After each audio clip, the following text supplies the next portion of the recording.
and welcome to episode 35 of Zapped to the Past. My name is Adrian Mills and I am joined as ever by Graham Radding. If you have not listened before, where have you been? Well, anyway, this is a podcast where we discuss games that were released for the Commodore 64. We're using the magazine Zap 64 as a monthly guide for the games to focus on, but we are in no way affiliated with Zap 64 itself. This week, we're going to be looking at October 1986 and the first batch of games reviewed in issue 18 of Zap 64, along with what was also going on in UK music. Graham, wave us on board the cruise ship of delight and tell us what's coming up. In this mahoosive, deep-filled steak and ale pie of an episode, we bravely enter the topsy-turvy and somewhat licky world of Iridis Alpha for some brain-scrambling action. We pop and see what the other less well-known and ploddy ACI relative of Sonic is up to in Spiky Harold, and declare war on the bitty bas-relief landscapes of the sonically unusual, war. We also explore who did what in the baffling clutter-em-up nonsense world of Hoodoo Voodoo, dive into the techno world of yet another droid and seek game with Equinox, before taking 11 minutes to go full Kubrick 2001 mode and then drug some scientists in the mesmerising Parallax. If that pie filling didn't have quite enough meaty chunks for you, we also play a round of blocky budget golf in the Cheapskates Parade Open, with hole-in-one, get options and parameters overload in the selection screen madness of 2-on-2 basketball, before finally dressing in our best wizardy robes, grabbing our elements, testing our spells, and preparing our inner golems for the brilliant maestrum world of Druid. There's a lot of pastry on this pie, Adrian. A lot of pastry. Succulent. Right, Graham, tell us about Iridis Alpha.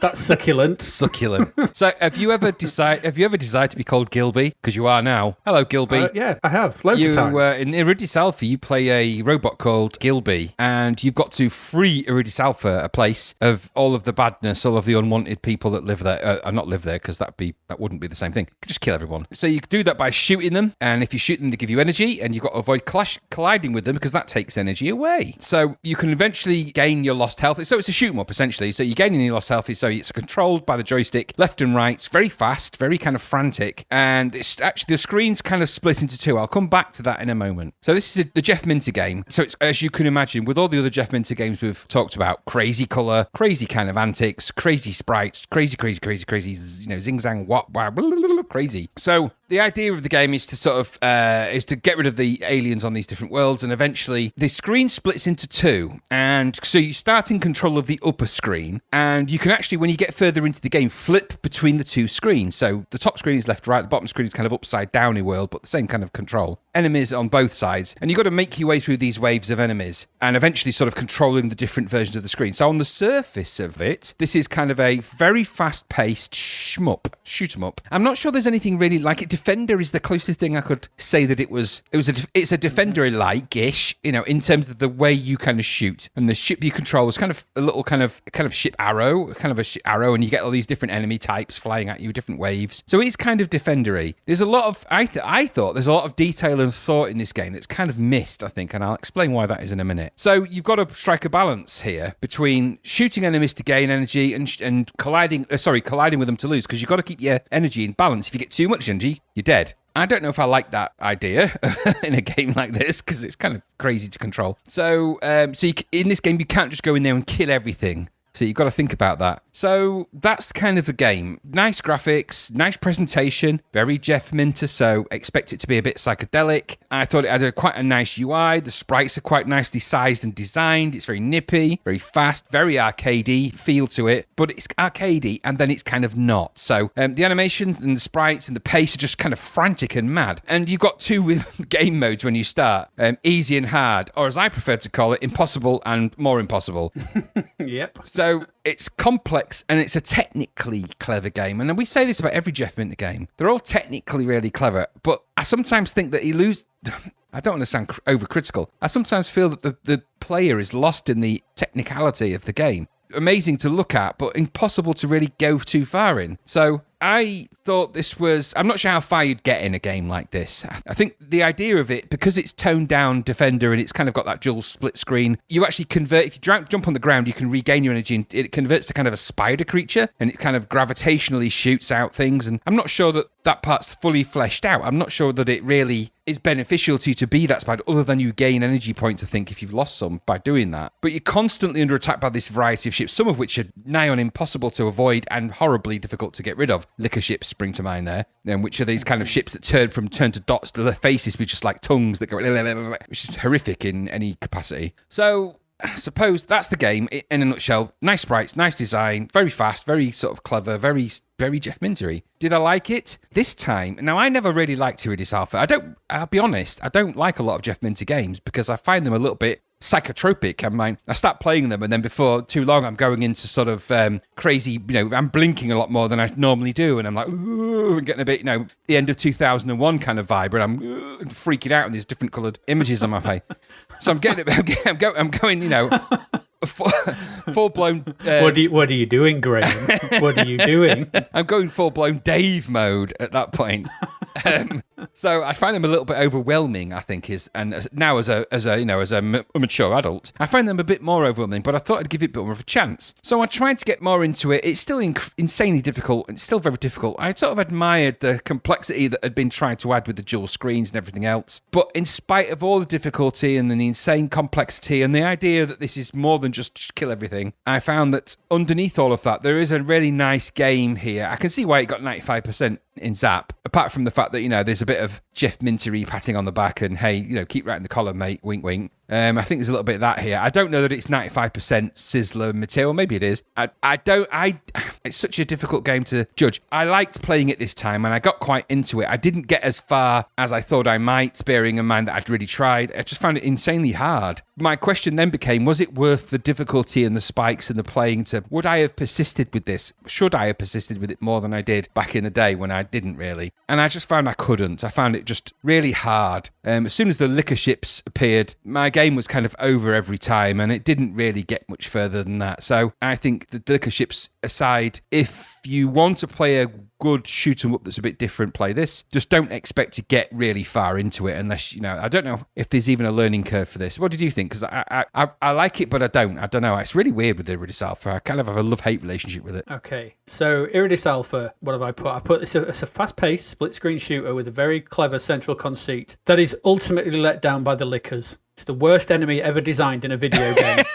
You always hated them. I hate them. So I did actually get past them this time, right? So anyway, there is a lot to like here. It's fast, vibrant. It's it sounds great, challenging. But for me, time and time again, it's all for nothing. When you just get to the third wave, get stuck by a couple of lickers and just die repeatedly. It happens time and time again. It's the one game of Minter's that I always wanted to really like. Because 95% you're thinking, I should give this a crack. And I can see that there's a great game in here. But those lickers, I come back to them every time. I watched a YouTube video of kind of what to do with them. And I tried. And I did. I got past them, got to the fourth stage. And then it starts to flick back and forth between because obviously... Which is very clever. It is very, very clever. And every time you shoot something, go through one of the bits of energy. Because it's a mirror image. You've got a mirror image of the game on the top and the bottom. So clever.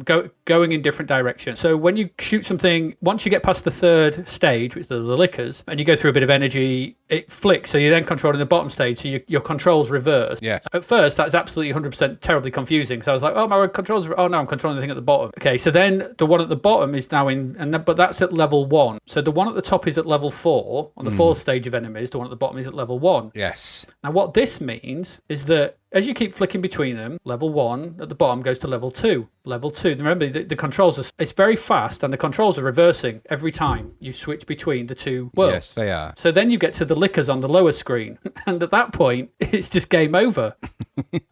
Not only have you got the worst enemy ever designed, but you've got them with reverse controls. Did you not just turn your joystick upside down? Oh, no, well, I turned the whole room upside down. That's what I did. I just went into it, it was just ridiculous. I always wanted to like this, but I hate them. I I always did. I always will. And as you well know, we've talked about Iridis Alpha loads of times before because we know it's a well-respected game, and it's always come down to the third wave. It's come down to the lickers. I can't do them. And I tried, and I gave this a really, really good crack. And like I said, I got past them, and it was the furthest I'd ever got because at the top, I think I got to like the 5th or 6th wave, but then I got to the third wave wave on the bottom, and it was game over, and I was just crying into my joystick and just tried again. And I went, no, you know what? I'm just going to like this from afar. I was right about that saddle. I was right about those lickers. You just don't want things that lick you sticking to you. It's horrible. It's a horrible thought in any walk of life. What's cracking me up is that I know how much you've always hated him. Yeah, because this isn't me just sort of going off one of the... I've said this for 30 odd years. Well. Hate them. So I was hoping that, I'd have some kind of epiphany this time, but no, I still hate them. They're still awful. I hate them. I know what they were thinking. The problem is that there's no... It's not a difficulty spike as much as a difficulty mountain. It is. That was my complaint. I thought, and it could you comes get out of better at nowhere. it? Yeah, could you get better at this is why. Given enough playtime, could you get better at this? And I think actually in the first three levels... You probably could. For the first three levels, yeah, as soon as you get those liquor ships, all bets are off, because you can't get any better because you can't avoid them, so... Yeah, I watched a video of someone, and all you've got to do is just keep flying to the left, spin every now and again, and shoot behind you. Yeah. And then they die. But at that point, then it becomes boring and not reaction, reflex-based, which is what a Defender game should be. I mean, even Defender, even things something like Drop Zone with those wiggly things were not this bad. This needed someone to just step in and go, Jeff, no. No, mate. No, get rid of those liquors. You've got a great game here, Jeff. but you're ruining it with that. Because there's all the other stuff like the pause modes, the extra bonus levels. Yeah. There's loads in this game, and I'm just denied it by those stupid liquors. Damn them. I'm sensing a letter to Jeff. Dear Jeff, I know that your favourite meal is chips, but besides that... Oh, always chips. So, Iridis Alpha, liquors. I can't say anything more because I just don't like them, and I never will. And there you go. That's my take on Iridis Alpha. Okay, does that mean we recommend it or not? I think people should play it and just experience being licked by a ship for themselves. Well, I'll tell you what, just if you want to experience this sort of thing, if you've got anybody around you while you play the game, just get them to lick you constantly while you're trying to play the game. If you like that, then you're probably going to get on with Iridis Alpha. If you don't, then don't bother. Well, especially if they lick you to death, that's a whole different... Yeah, and they won't get dynamic. off. No matter how much you run around your living room or anything, they just won't get off you until they lick you and lick you and lick you. That sounds like my dog. I don't want any of that. No, she never leaves you alone. It's like... No. Okay. So, yeah, Iridis Alpha. Rating, though? 95% Sizzler? I could get it. They probably got, he probably gave them a cheat code. Yes, here's the anti-liquor poke. Yeah, absolutely. Ew. For a moment there, I thought it said the anti-liquor pope. I'm not sure who or what that would be. In Domini Patri Liquor. In Spiritu Licky Sancti. Oh no, he's in his Pope mobile. He will lick you. He will lick you, yes. The lickiest Pope we've ever had. He licks a lot. Get him some stamps, for God's sake. Brilliant. We're just sending so many letters all to Jeff Minter to take him out this bloody game. Because he is like the lickiest Pope ever. Okay, well, there you go. That's it. The Iridis Alpha. There you go. It is better, though, than what's coming up. Yes. It is good. It's just that level. Anyway, there you go. Iridis Alpha. Let's move on.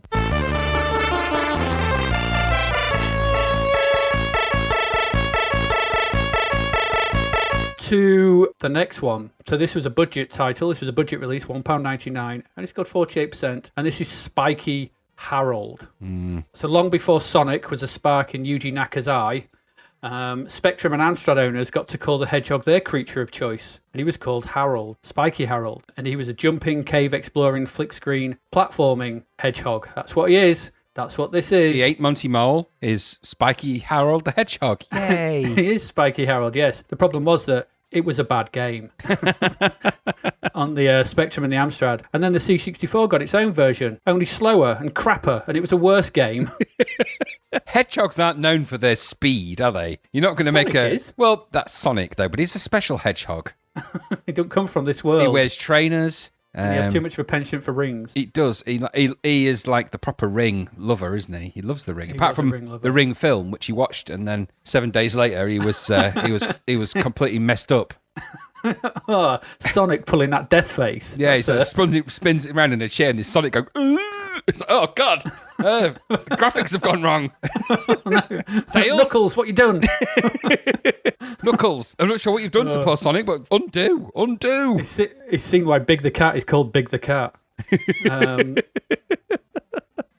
Do you know there's a rabbit in the Sonic games called Cream the Rabbit? I didn't know that, and now I feel burdened with that horrific knowledge. Cream the Rabbit. Oh my gosh. If we need an episode title, there it is. Anyway, so what are we doing? Yes, Spiky Harold. So this is it looks like a Spectrum game. It looks like an Amstrad game. It's single colour high-res sprites. It's slow. It's turgid, it's boring. For some reason, to try and make you think that this was a better game, they stuck a Mighty Bog tune on the title screen, which is actually quite good. But they didn't change anything else. Terrible sprites, terrible controls. It's awful. It's really slow, and the jump is way too big. It is.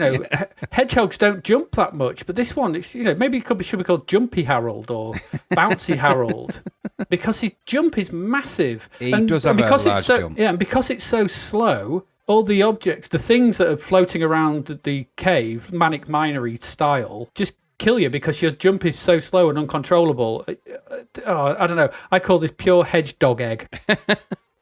It is. Yeah.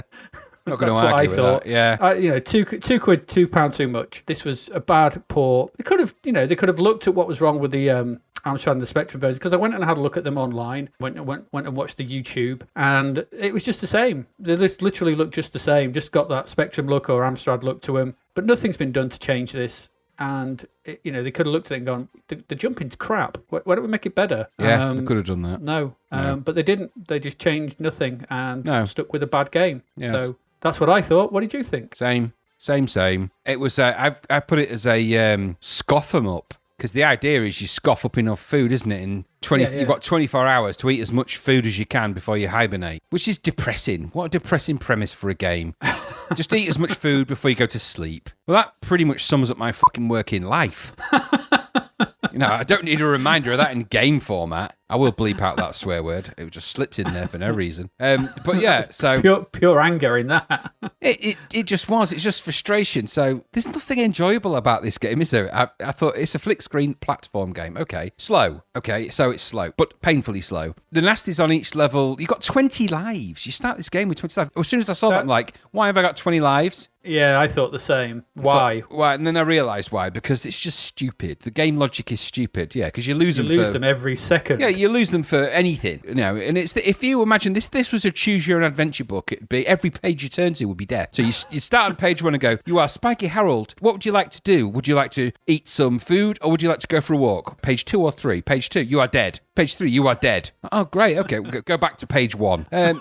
So I just found it was just that logic was stupid. Graphic wise, it's got that reasonably animated hedgehog sprite, I guess. The graphics are high res, okay, but ploddy and slow. There is a little bit of flight control with the joystick jump, so you can jump and sort of move them left right if it chooses to let you. Yeah, I'd never let me. No, it's like a hedgehog version of Nodes of Yesod, which is downright weird. So nice sprite design, decent-ish animations, but the pace was just rubbish. And the game premise was stupid. As for the title music, I don't think it was Mighty Bog's greatest piece of music. But Mighty Bog didn't get a lot of, I don't know if he'd done a lot of game music, really. Well, we've got two in this section. Well, yeah. The good thing is here, though, it led me down a little path, which was to download the Mighty Bog Collection Volume 1, which was one of the, I'm pretty sure when you got a 1541 disk drive, when you put the cables in and powered it up, the Mighty Bog Collection Volume 1 disc just materialised in your... I remember having that disc, but not really knowing where I got it from. It was one of the oldest demo discs I had, was the Mighty Bog Collection Volume 1. On the B side, the flip side of the disc was some really old demos. A couple of old 1001 Crew ones, and I think it might have even had the famous side borders and top and bottom borders, sort of, remember the famous ones that we saw. So anyway, it led me down a path of looking at the Mighty Bog Collection Volume 1, which is actually a really good collection of really early SID tunes, including things like Depeche Mode, Shake the Disease, and loads of cool stuff. And then it made me realise that some of those tunes were the first times I'd encountered some of those songs on that list. So if you get a moment and you've got, a C64 emulator and a bit of time, download the Mighty Bog Volume 1 collection. You can get it on the CSDB. Have a look at that. Don't really play ever Spiky Harold, because you'll just be disappointed with your life, yourself. You realise that life as a hedgehog is very pointless, and then it will make you want to go out and run them over, which, I'm not saying it's a hobby of mine, but there is a lot of roadkill around here. So... it's not all mine, but... Zapped to the Past podcast does not endorse the running over of hedgehogs. Don't crush anything under the wheels of a car, whether it's hedgehog or human. I know there's a big difference between what happens in either instance, but just don't do that. But this game was crap, so I've just avoid. $1.99 seemed stupid as well. Give it for free. It's just, it felt like a bit of a type. I don't know quite where they were coming from. But who made this game, by the way? I didn't written that down. It's not a Firebird game, is it? I don't think it was it? I honestly couldn't tell you. It's probably Bubble Bus or somebody like that. It had one of the cheapo labels, isn't it? So drum roll. Firebird. It is, well, Firebird. Fire Turd. It's a Fire Turd game. Of course it is. Because somebody went to Firebird and said, I've made this game about hedgehogs. I went, okay, give us the tape. Out it goes. It was published and available in the shops before he even left that particular meeting. It needs to be ported, remember? Exactly. He'd already done that. They just put it through their port machine. No, when he walked into the building, it automatically ported anything that was in his pockets. So that explains at least 10 to 20% of their output. And then by the time he left the meeting about agreeing the price and everything else, it was already distributed and available in the shops. It was like, how did you do that? It's like, well, you've been in a coma for 3 weeks because we injected you when you came in. You won't remember that, of course, but that's just a Fire Turd way. So anyway, that's probably how it works. We don't know. We'll never know, and we don't care. Allegedly. Always with the allegedly. Always allegedly, right. Allegedly. Spiky Harold. It's, hedge dog egg. Yeah, absolutely. Hedgehog dog egg. Yeah, so it's not very good. Let's move along. Come on, as the police say.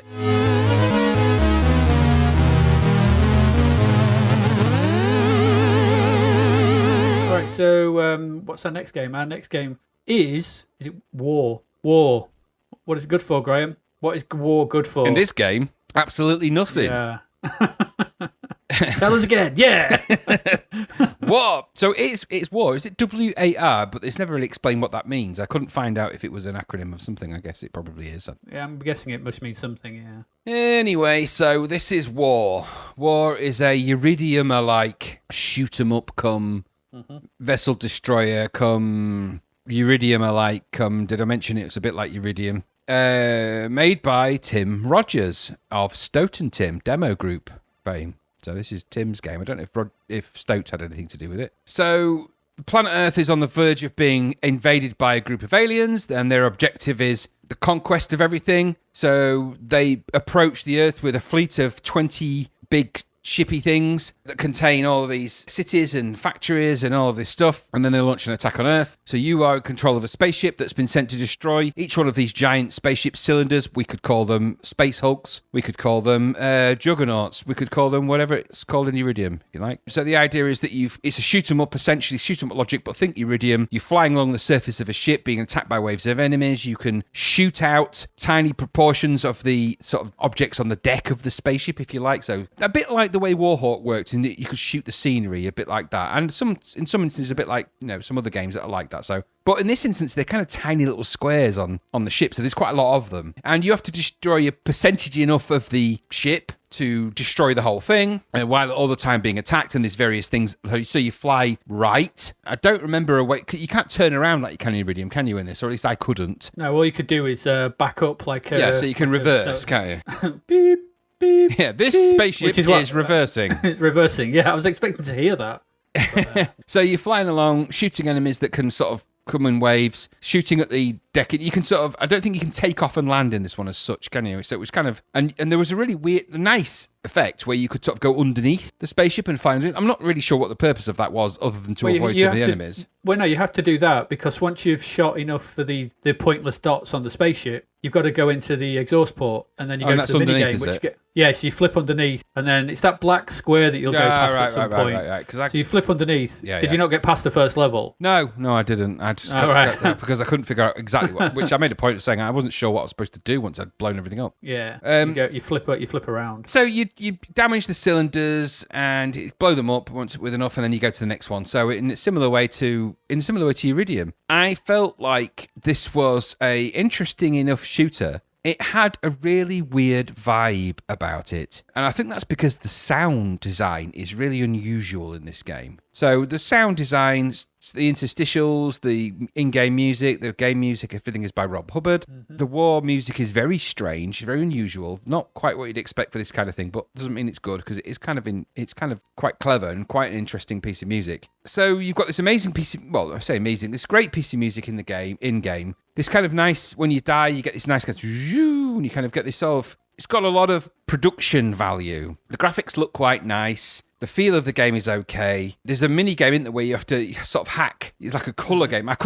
When I did try that part and get to these various parts, more by luck than judgment, I have to say, with any of this stuff, I didn't quite figure out what I had to do, and I kind of failed the hack. And that was kind of the point where I switched out of the game. So I thought the premise of the game was quite interesting as a shooter. Graphics were quite nice, but it felt like a kind of a Iridium rip-off, and a bitty one at that, and not that much fun. The music was interesting, but it almost felt like that it was the music to another game. It sort of fitted this game, but didn't. I'm not quite sure where and what was going on in terms of its composition. I've actually spoken to Rob Hubbard about the music for W.A.R, and he told me it was one of his personal favourite compositions of his own. He really likes W.A.R and still does. Hence the reason why he recomposed it impersonally for the 8-Bit Symphony when he did all that. So the music and the sounds are all good. The graphics are nice. I just think the game's lacking the kind of cohesion that made me really want to play it, to the point where I thought, well, if I'm going to play a game like this, I'd rather play Iridium, because Iridium feels a bit more complete and a bit more coherent and a bit more logical. This felt like it had all the component pieces of a jigsaw that weren't quite connecting. It almost felt like it was 6 pieces from different jigsaws that you might fit together in some kind of picture, but it's not going to be the picture that it's meant to be. And so that kind of tuned me out. That, and it was quite difficult as well, because there's parts that should have made sense. It felt like, and I think because I played Iridium before this, it felt like I should always be able to turn my ship around. Yep. And because I couldn't, I found myself thinking, I'll just turn around. Oh, I can't. I don't quite know why they didn't allow that. It seems really stupidly illogical but I think that would have been, at that point, a blatant rip-off of Iridium. I wonder if that would have been a step too far. So I felt like it was nice, good music. W.A.R isn't one of my personal favourites. It's quite interesting, but it's not one of my favourites. It was also, by the way, before I just jump off with this particular game, W.A.R was the last piece of music that I used in a demo with Joe, the coder in S-Express, before we decided to quit the whole thing altogether. So we did actually create a really interesting demo that would never be seen for Cyanide 3, which used the W.A.R music at the start of that. Other than that, it's a bit of a passing note for me. What about you? Yeah, I'm pretty much on board with you. It takes some doing to make a shooter dull, but like Jurassic Park, they found a way. Is what I've noted here. And I don't want to be cruel, but shoot 'em up should be adrenaline pumping. They should be fast, and this is none of that. There's only so many there's only so many small squares I can shoot, and before I feel like I'm just popping, wrapping paper or, bubble paper. That's what it felt like. It felt like a spaceship made of bubble wrap that I had to pop. So you fly left to right, and then you back up, as I said, like a truck reversing every now and again, and shoot dots on a. I thought it didn't feel like a spaceship to me either. No, because there didn't seem any beginning or end. It just felt like some bas relief graphics, or some bas relief graphics. Sorry, and that's all it felt like to me. It just felt like some bas relief squares with some bas relief dots and some grey enemies that would fly about that never seemed to bother you or anything. They didn't seem to do anything. Yeah, the enemies weren't difficult to avoid, really, were they? No, they didn't do anything. I was killed by more walls than enemies. Well, there's only 2 walls on that first level. Tells you how crap I was at that game. Okay, fair enough. So then, you flip onto the other side, you go into that exhaust pipe or something, you complete an okay mini game, and then you rinse and repeat, and that's it. The mini game is weird. Nobody wants to fly up anyone's exhaust pipe and then rinse and repeat at all. No. No. I know, and I do like to call it an okay mini game to progress. It's a mini game. Shh. Oh dear. I didn't particularly like the sprites either. They've got these, because the first level makes use of the brown, but it was brown. Okay. It's very brown, but it's quite okay because of the bas relief, so the highlights are quite nice, and it's okay. I didn't mind it. It looked metallic enough. Yeah. But then just putting those rubbish grey sprites, the sprites look rubbish. They're all very grey, just all shades of grey. No colour to them. And I just put this, it makes this an unfit game for a cracking Hubbard tune. And have you noticed how medium res fonts, if they're brown, like the E's always look like cheeseburgers. So whenever it said level or anything like that, the E always reminds me of a cheeseburger. Maybe I was hungry and I was playing it. You've been playing Spiky Harold too much. You're after your food. Right, damn that hedgehog. But yeah, and as for the tune, it's okay, but it does lose itself in the middle a bit. Yeah, it goes wild. It goes a bit like, I wasn't expecting this bit. Once you get past that bit, it goes to that sort of bam, bam, or that sort of weird bit in the middle, and then as it builds Primus by the sound of it. Then and then it sort of builds back in and comes back. That's actually quite good. But that bit where it stops is like, yeah. No, when Les Claypool stepped in and goes, "Let me give you some advice." Rob Hubbard was boo. That was a very good Les Claypool bass impression, I have to say. I was supposed to be him singing. Well, it's more than the same thing, doesn't he? He sings like he plays bass. He does. He actually doesn't play the bass. It's just his mouth making all those noises. He does. All at once. What was that? You want a sandwich? Spiky Harold was walking around. He was eating some food.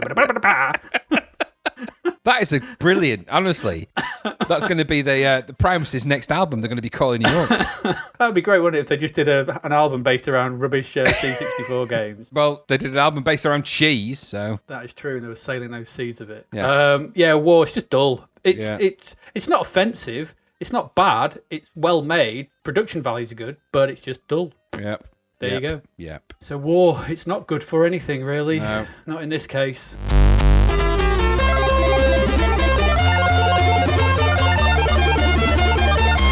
But I would have rather played War than the next one.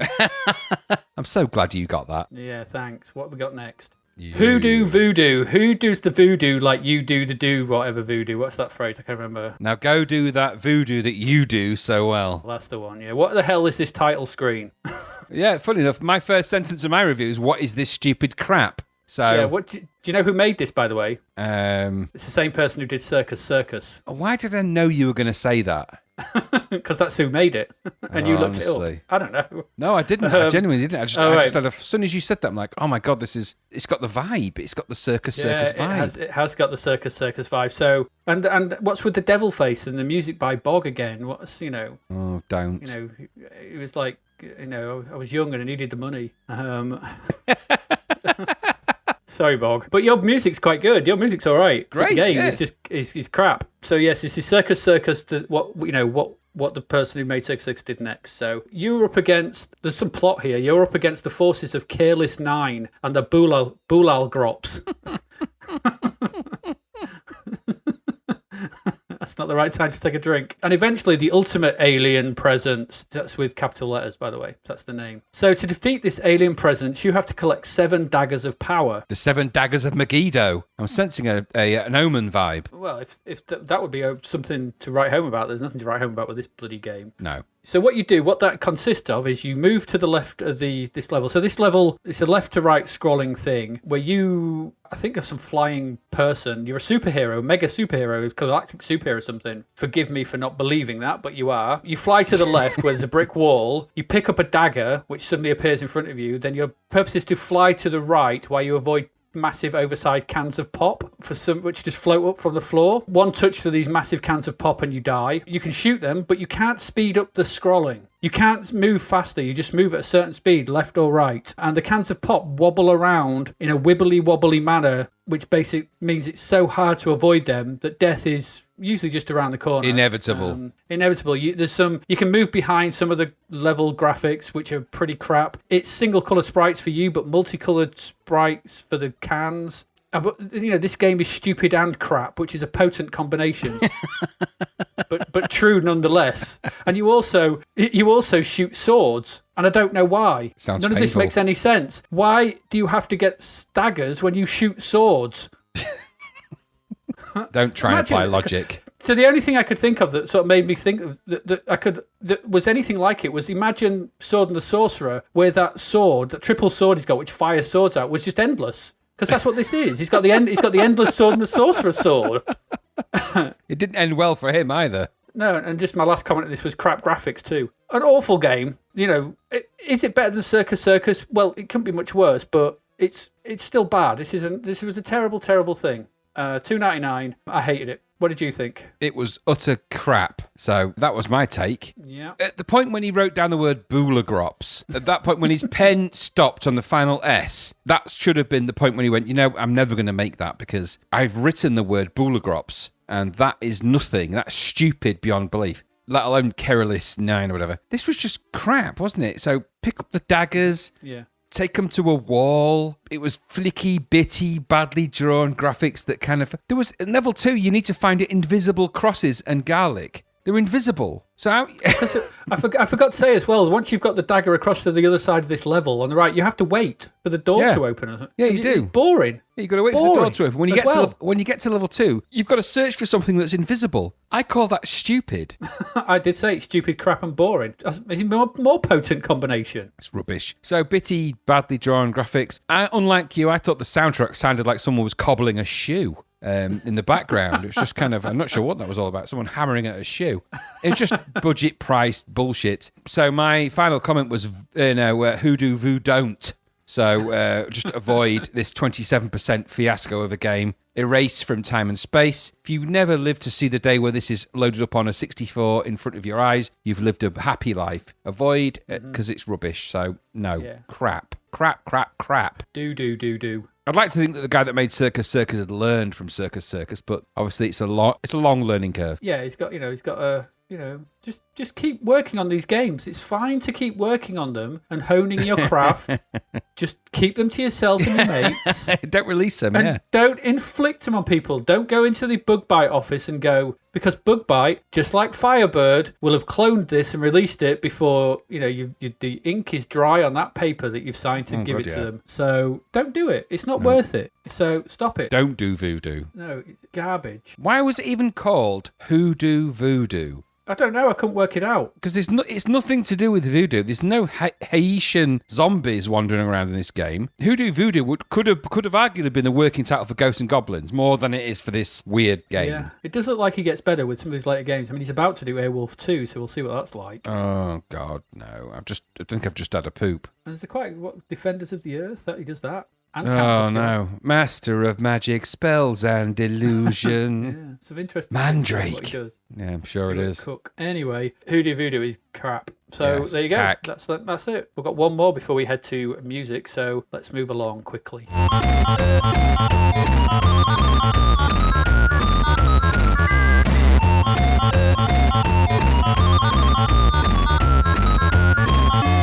To our final game. So, Graham, lead us into the realms of Jean-Michel Jarre and tell us all about Equinox. do. I'm starting to get bloody deja vu with all these droid and seek games. So, in this game...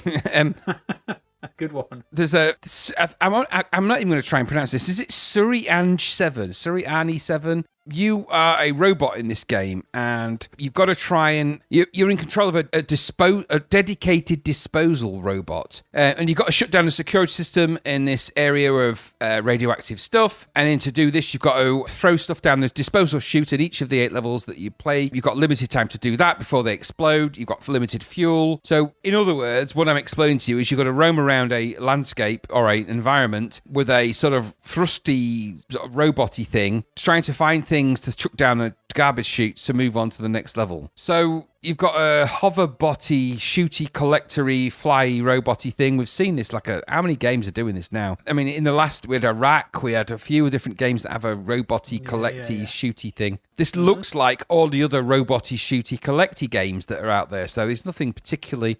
It felt like a lot of other games, and I'm starting to see a wave of development. I've noticed this about a few things. So we see waves of things. We saw a wave of games that featured the kind of icon-led menu system, and then we saw ones that had kind of drop-downy menu systems, and now we're seeing games that have these kind of droid and seek, look around in a techno world kind of game. I thought this was quite tough. You've got to fly around, shooting pretty carefully and avoiding the baddies and picking things up and putting them down in the right space, and there's these teleports that you can use. You've got to be pretty pixel accurate to use them. But I just felt like I played a game exactly like it, maybe 3 episodes ago, that was kind of better. So it looks okay. The graphics, I thought, were quite well realised. They're quite nice looking. There's a look to this game that's quite nice. The sound's okay. There's a lot of game to like here. And if you like these kind of games, if you like a game where you play a robot exploring an environment in a kind of hoverbot thing, pick up things, to move things around, to take them to the right place, to drop them off, to do the thing. If you like that kind of thing and you like being a robot and you like wandering around, flick screens, looking for batteries or apples randomly or teleport keys, and well, there we go. There's another game for you. You fill your boots with it because this one's another one, and it scored the kind of average score that these games get. So it's between 80 and 88%. So these games always score about that. They're neither bad nor good. They're kind of average all the way. I think 83% for this is about right for a game of this type because it's quite nice. It's quite well presented. It looks like there's nothing terrible. It's not a terrible game.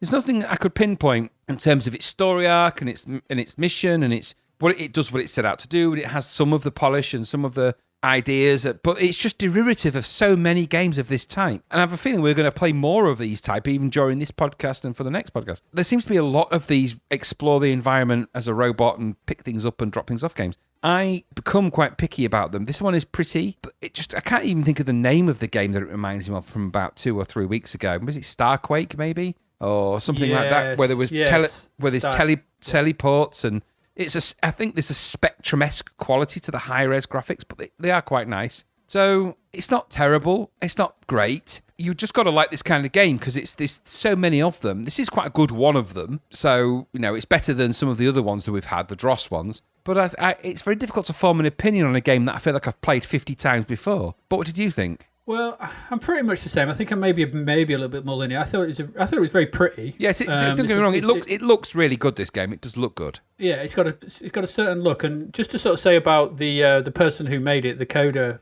designer, is a guy called Nick Jones. And Nick Jones will go on to do Stormlord 1 and 2. You know Stormlord? Remember Stormlord? I do remember Stormlord. So Stormlord 1 and 2. He does the conversions for Cybernoid and Cybernoid 2. I see. Now that's I wanted to say it looked like Cybernoid, but I didn't want to. It does look like Cybernoid. I didn't want to jump to the future. Yeah, he does. That's fair enough. He does Dan Dare 3 and Exelon. Dan Dare 3 is really good. Yeah, he does have quite a few. So, the guy... And this is his first game. So, according to Lemon 64. That's pretty good then. So, it's a first game, it's a first entry. And I really like the title screen. It's a really nice presentation to this. Yes. The title screen's really lovely. There's some, explanation of what things do. There's some thought gone into this. And I think as a first entrance, as a first entry, this is excellent. But just not without its issues. Because when I first played it, exactly like you said, I was reminded of Cybernoid because it's that tight screen, multicolour sprites, shooting stuff on a screen. It's so similar to Cybernoid. I don't know if Cybernoid is already out on Spectrum at this point. I know we get the port after the Spectrum version. I think, because Raphael Checo that creates Cybernoid. I'm not sure what the lineage of the timing is here, sort of thing. But this does have that feel to it. Single screen, very pretty, very colourful, shooter type of game. The problems I had with it is death seemed random. Sometimes you could take loads of hits from the enemies and be okay, and then sometimes you take 1 or 2 and be dead. They didn't seem to be... I don't know whether it was something I was missing. I couldn't tell what it was. I was trying to look for some energy bar or something. And obviously you'd be set by this never-ending spawning enemies in each room, which is always a pain, especially... which wouldn't be a pain if you had unlimited shots. But your energy drains on your laser, so you can just run out of laser, and then you're screwed basically because you can't destroy anything, and that can get annoying. It is find this bit to do that bit to get this bit to unlock that bit to open that door to get the key to knock the wall out to go. It's one of those. It's a piecemeal. There's a set solution to each level, and as one of those, it's okay. It does feel okay, but it just, for me, this was a decent little game. It just needed someone to come along and bit play testing and some of the mechanics ironing out to be really special, I thought. But as a first attempt, the first game, I think this is pretty impressive. So I think 80 odd is about bang on. And I quite like. Did I recognise the music on the title screen? Was it something you recognised? Because it really, really sounded familiar to me, and I couldn't place it for the life of me. I didn't know if it was a Jar piece. I made a note of it, so I thought it was just sounded very, very, very similar. It could be, but I'd have to check it again. The problem is with this is it needed a bit more sparsity again. Stop throwing enemies at me. Be a bit more patient, and don't drain my energy. Don't drain my laser if you're gonna do that. But it's all right. It passed the time for a bit. I didn't hate it. It was better than I thought it was going to be, and I thought it looked really pretty. I quite like the visuals on this, so it was all right. But it's a first entry, and I think you can see why they give him Cybernoid. It's not bad, is it? I mean, it's good. Like I said, I feel like I've played a lot of. I'm exhausted of these games at this time. I think it reminded me a lot of Iraq. Iraq is kind of looks similar. It's actually better Yeah. than Iraq because you can control it better, I think. But it reminded me of that kind of graphic look. There's a look to these games that they're starting to develop. So it's very pretty to look at, it has to be said.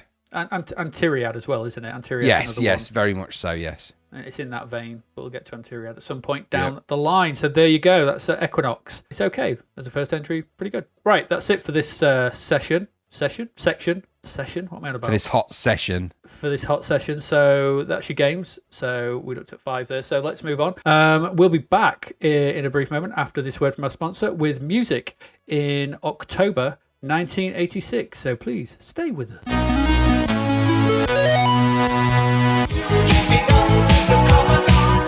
Thanks to our sponsor, DavidHearnWriter.com, where you'll find stories influenced by classic games from the Commodore 64 and Amiga. His next book, Escape from the Commodore 64, is coming soon. Sarah's stuck inside her brother Reese's computer. He must help her escape. Who else is going to return those crap cassette games like Brian Bloodaxe, claiming they don't load? He can't do it. They don't believe him, but she just flutters her eyelids and the spotty lads let her swap a dud for a gem, no questions asked. Ah, the old ready, run, ready scam. Visit DavidHearnWriter.com, that's David, Hearne, writer.com, to find out more.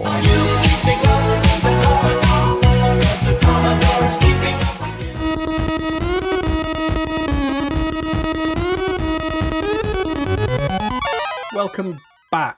Right, music in October 1986. What was going on? Oh, good lord. Number 1 singles. We had True Blue, Madonna for 1 week. Yes, as you've noted here, still hanging around. Was Open Your Heart was originally intended for Cyndi Lauper? It was indeed, yes. It was, yes.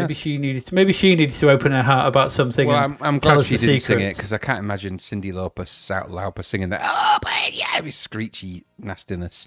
Yeah, it won't be a good one. But for the remainder of the month, your favourite from from last month, Nick Berry lifts his way to number 1 with Every Loser Wins for the next 3 weeks of the month. Oh, honestly, I made my feelings about this mathematical anomaly clear in the last episodes when we mentioned it 2 episodes ago. But it is. Have you read the lyrics for this? The full lyrics? I have not. I think I might have done at some point. Let's have a look. So if you look at the lyrics for this and then imagine somebody trying to find a place using directions on a map, but they keep getting lost. That is the essence of this song. We actually talk about this a bit later down in the TV, so I'm not going to go on about it now, but just to remind you, not every loser wins, but some do end up at number 1 in a music chart. That is true. They're awful lyrics. But just imagine someone's trying to find a place on a map using directions, but they keep getting lost.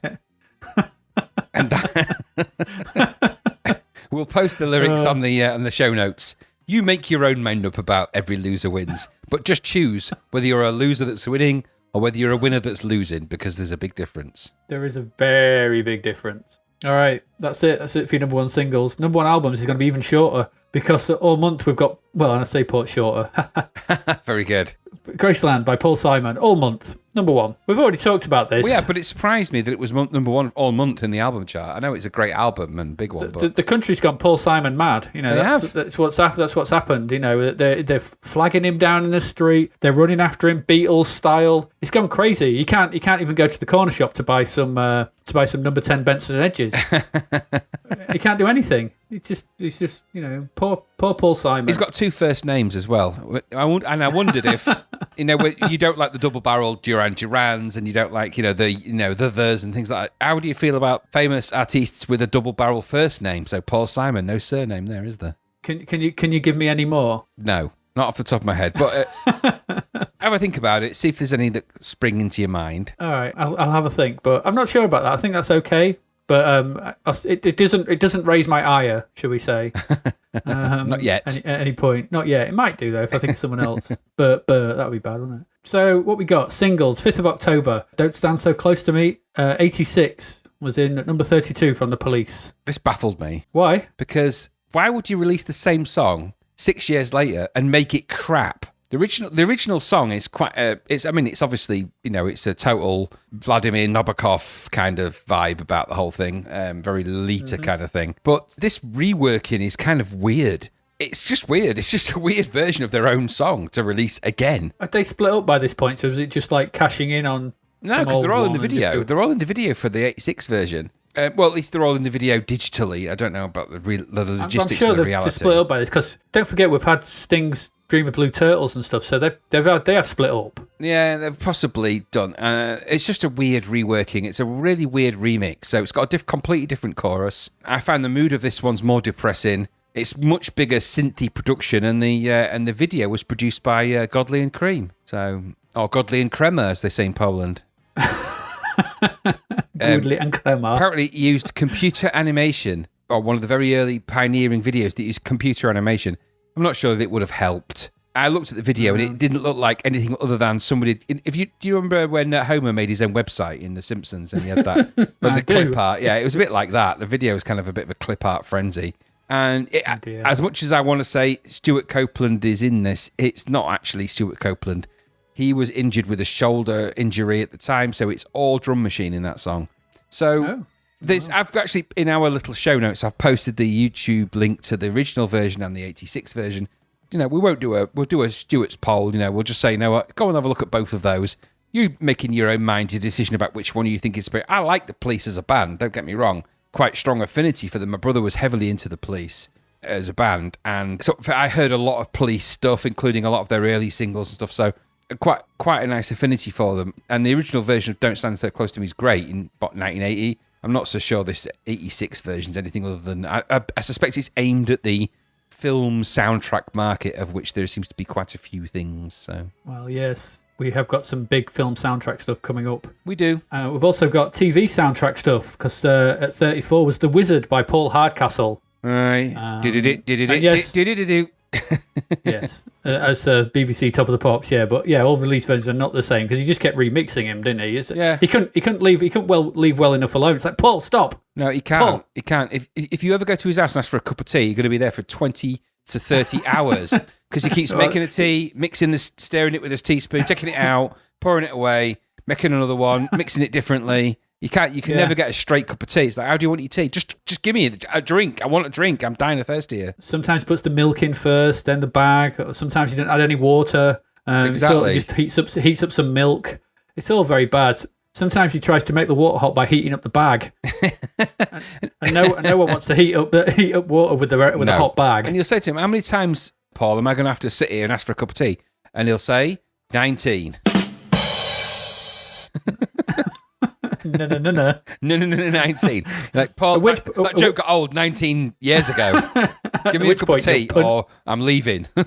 You'll punch him staccato style and walk out. But I always thought Paul Hardcastle was an American, but he's not. He's a totally English, brilliant, techie dude. Clever guy. Yeah, he is. Very English. Yeah. Number 45 was Don't Get Me Wrong by the Pretenders. Yes. Don't get me wrong. I hit my head. As you've noted here, you don't like her singing style because she sounds like she's been squashed under a sofa. She does, gradually, as if you imagine that someone's lowering a heavy sofa onto her, she's like... We've already said she's one of the early proponents of singing in vowels. Yes, she does, yes. So... I got cash. No, thank you. Yeah, 12th of October, in at number 40 was More Tiny Hats. Stay With Me by The Mission. From God's Own Medicine album. It is from God's Own Medicine, that's correct. It's more of a sort of slower, jangly, it's the gothy one. That one, isn't it? Yeah, it's all right. It's not one of my favourites of theirs. It's okay. Does he say stay? Nice, does he nice say chorus. stay? Is it Styyay? Stay with me. Is that David Bowie's version? Absolutely. 2 places down from staying with the Mission was Always the Sun by the Stranglers at number 42. Yeah. The big hope for them was that this would be a bigger hit than Golden Brown. No, it wasn't. It wouldn't be. It's not as good a song. It's a good song. I quite like Always the Sun, but it's not Golden Brown, is it? Always. Yeah, it's just not Golden Brown. No, it's not. They just kind of peaked with that, I think, and yeah. It doesn't have that. Yeah, that little harpsichord. Hugh Cornwall always felt that the CBS was to blame for the poor positioning of this track. I'm just not convinced it was that great a song to begin with, so that's my take on it. CBS? Yeah, that's the people who were releasing the record. Yeah, CBS Records. Oh, yeah. right. Okay. All right. CBS Records. Right. Okay. Yeah, well, it's all right, but it's not great. He blamed his record was at number company, 61. He's back, the man behind the mask, Alice Cooper, at number 61. And he's out of control. Theme song to Friday the 13th, Part 6, Jason Lives. It's not a great track. No, probably not. No, it's not. From his album Constrictor. Which we talk about later. Yeah, sometimes Erasure, number 82. It's Vince Neil again, yeah. Not Vince Clarke. Not Vince Clarke, Vince Clarke. Is this ooh, sometimes? Yeah, that's the one. The pain is Yeah, that's the one. Yeah, I like this one. Yeah, that's the one. Yeah, it's their first proper hit. Yeah, this was, I think, their breakthrough, wasn't it? Yeah. So, yeah, it's good. The video features the classic Erasure foot stomp dance. Yes. Pioneered by Dex's Midnight Runner. Yeah. And later, really pushed by Paul Rutherford from Frankie Goes. You need to watch the video, I think, for sometimes. I know the video, so I'm aware of the foot stomp dance that he does. Yeah. Exactly. So the foot stomp dance. Dex's Midnight Runners were in there with it as well. What's his name? Andy Bell, wasn't it? He would later to go on to pioneer the bendy middle dance. Where he basically just would be able to sort of bend his middle and sort of make his top half go straight. I don't know how he used to do it. It's like there'd be 3 sections to his body. Yeah. It's like his hips were wrong. Well, he was actually 3 people joined together at a surgical interval. He was actually 3 small people under a big coat. Yes, that's exactly what he was. And Vince Clarke never noticed. No, well, he wouldn't. No, he was. Why do you keep wearing that big coat, Andy? Just focus on the music. It's very hot. How are you dancing like that? Just focus on the music, Vince. Just keep it coming. Come on. Absolutely. In at number 89, which I thought was really low for this, but, it'll rise. It will rise. Danger Zone by Kenny Loggins. And as I've noticed, yes, Top Gun is incoming. We'll talk about that in the next episode. We will. It is a great track, Danger Zone. It is. I didn't realise it was composed by Giorgio Moroder. I did not know. It was also one of the inspirations for the website that we never made, which was for a password generator to do with Kenny's logins. I forgot about Kenny's logins. We should have Kenny's done logins. We should have. And it basically played 3 tracks, didn't it? If your password wasn't very strong, it played Danger Zone. If it was really strong, it played I'm All Right. And then there was another. What's the other Kenny Loggins song? Oh, God. Footloose. Footloose. If it was in the middle, because you were a bit footloose, you didn't really care about your password, but you liked a bit of security. Yeah, so you had 3 levels of security through Kenny's logins. Do you know what? There's enough IT savvy people who listen to this podcast. Make it so. Yeah, we think it's a winner. Kenny's logins. Did you know, by the way, that particular track was originally intended for Toto, the band Toto? I did not. Can you imagine what that would sound like? Toto's version of Danger Zone with Pecoro doing the drums. It would have been a totally different. Think Africa. Danger Zone. I flew into the area at night. Yeah, it's just totally different. My turbojets were burned. No, never mind. But the video for that was also directed by Mr. Tony Scott. Yes. The late Tony Scott. And again, yes, everyone's dead to me. And he is dead, though, isn't he? He did die. He is dead, yes, he did die. Yeah. 19th of October, You Keep Me Hanging On, Kim Wilde at number 36. You keep me hanging on. Originally recorded back in 1966. Also recorded by Vanilla Fudge. It was. And I tell you what, you need to check that out because their version is kind of crazy. They're called Vanilla Fudge. What do you expect? But they have a very specific sound. They're a prog band, a massive proggy rock band. So it's a prog rock version of You Keep Me Hanging On. It is wild when you hear that. All right. Kim Wilde. It's Kim Wilde's version's weird because she just changed loads of the lyrics and one of the verses just because she wasn't familiar with the original that well. Kind of knew the song but didn't know the words. So they just kind of did their thing. But it went to number 2 in the UK chart, so it must have been... I can imagine. She was quite popular, wasn't she? She wasn't. She was popular for kids in America because it was popular in America, but she didn't do any of the other kids in any other countries, did she? Kids in Uganda, kids in Switzerland, all the other kids around the world were like, why didn't you do us? Why was our country left out, Kim? Because they don't scan as well. We're the kids in Switzerland. Oh, that's fine. That sounds all right. So, yeah, all right, fair enough. We're the kids in Austria. There's loads you could... Kim, what were you thinking? Exactly. You see my point? But there are countries that don't work, you know. We're the kids in Liechtenstein. Whoa. Yeah, all fits. Everybody. Yeah, exactly. So there you go. Anyway, Take My Breath Away, the love string from Top Gun by Berlin was at number 37. Very One Top under Gunny, Kim Wilde. this podcast episode, and this music is very Top Gunny, isn't it? Top Gun comes out, that's why. Another one composed by Mr. Marauder, of course. Yeah, it is a good track this year. Won the Academy Award for Best Original Song. Yeah, it won a lot of stuff. Okay, yeah. When he fixed the brake... Tom Whitlock. Yeah. He met Giorgio Moroder when he fixed the brakes on his car. Hey, Tom, while you're down there, why are you fixing the brakes? And he got some lyrics. Weird is that Tom Whitlock was the engineer, well, not engineer, well, engineer technically, but the mechanic who fixed Giorgio Moroder's Ferrari, and then it ended up being the co-writer of the lyrics of Take My Breath Away. It's just mad, the world of coincidence. You reckon he said that to him? Oh, your car, it just takes my breath away. I wonder how that song came to be. And Giorgio went, that's brilliant. I love those lyrics. I don't know if that's how your Giorgio lyrics Moroder are speaks. brilliant. Write me some more. Write me Take my breath an away entire more. song and I will put it to music. Why do you sound like Arnold Schwarzenegger? I don't know. I don't know. I'm in the danger zone. Oh dear.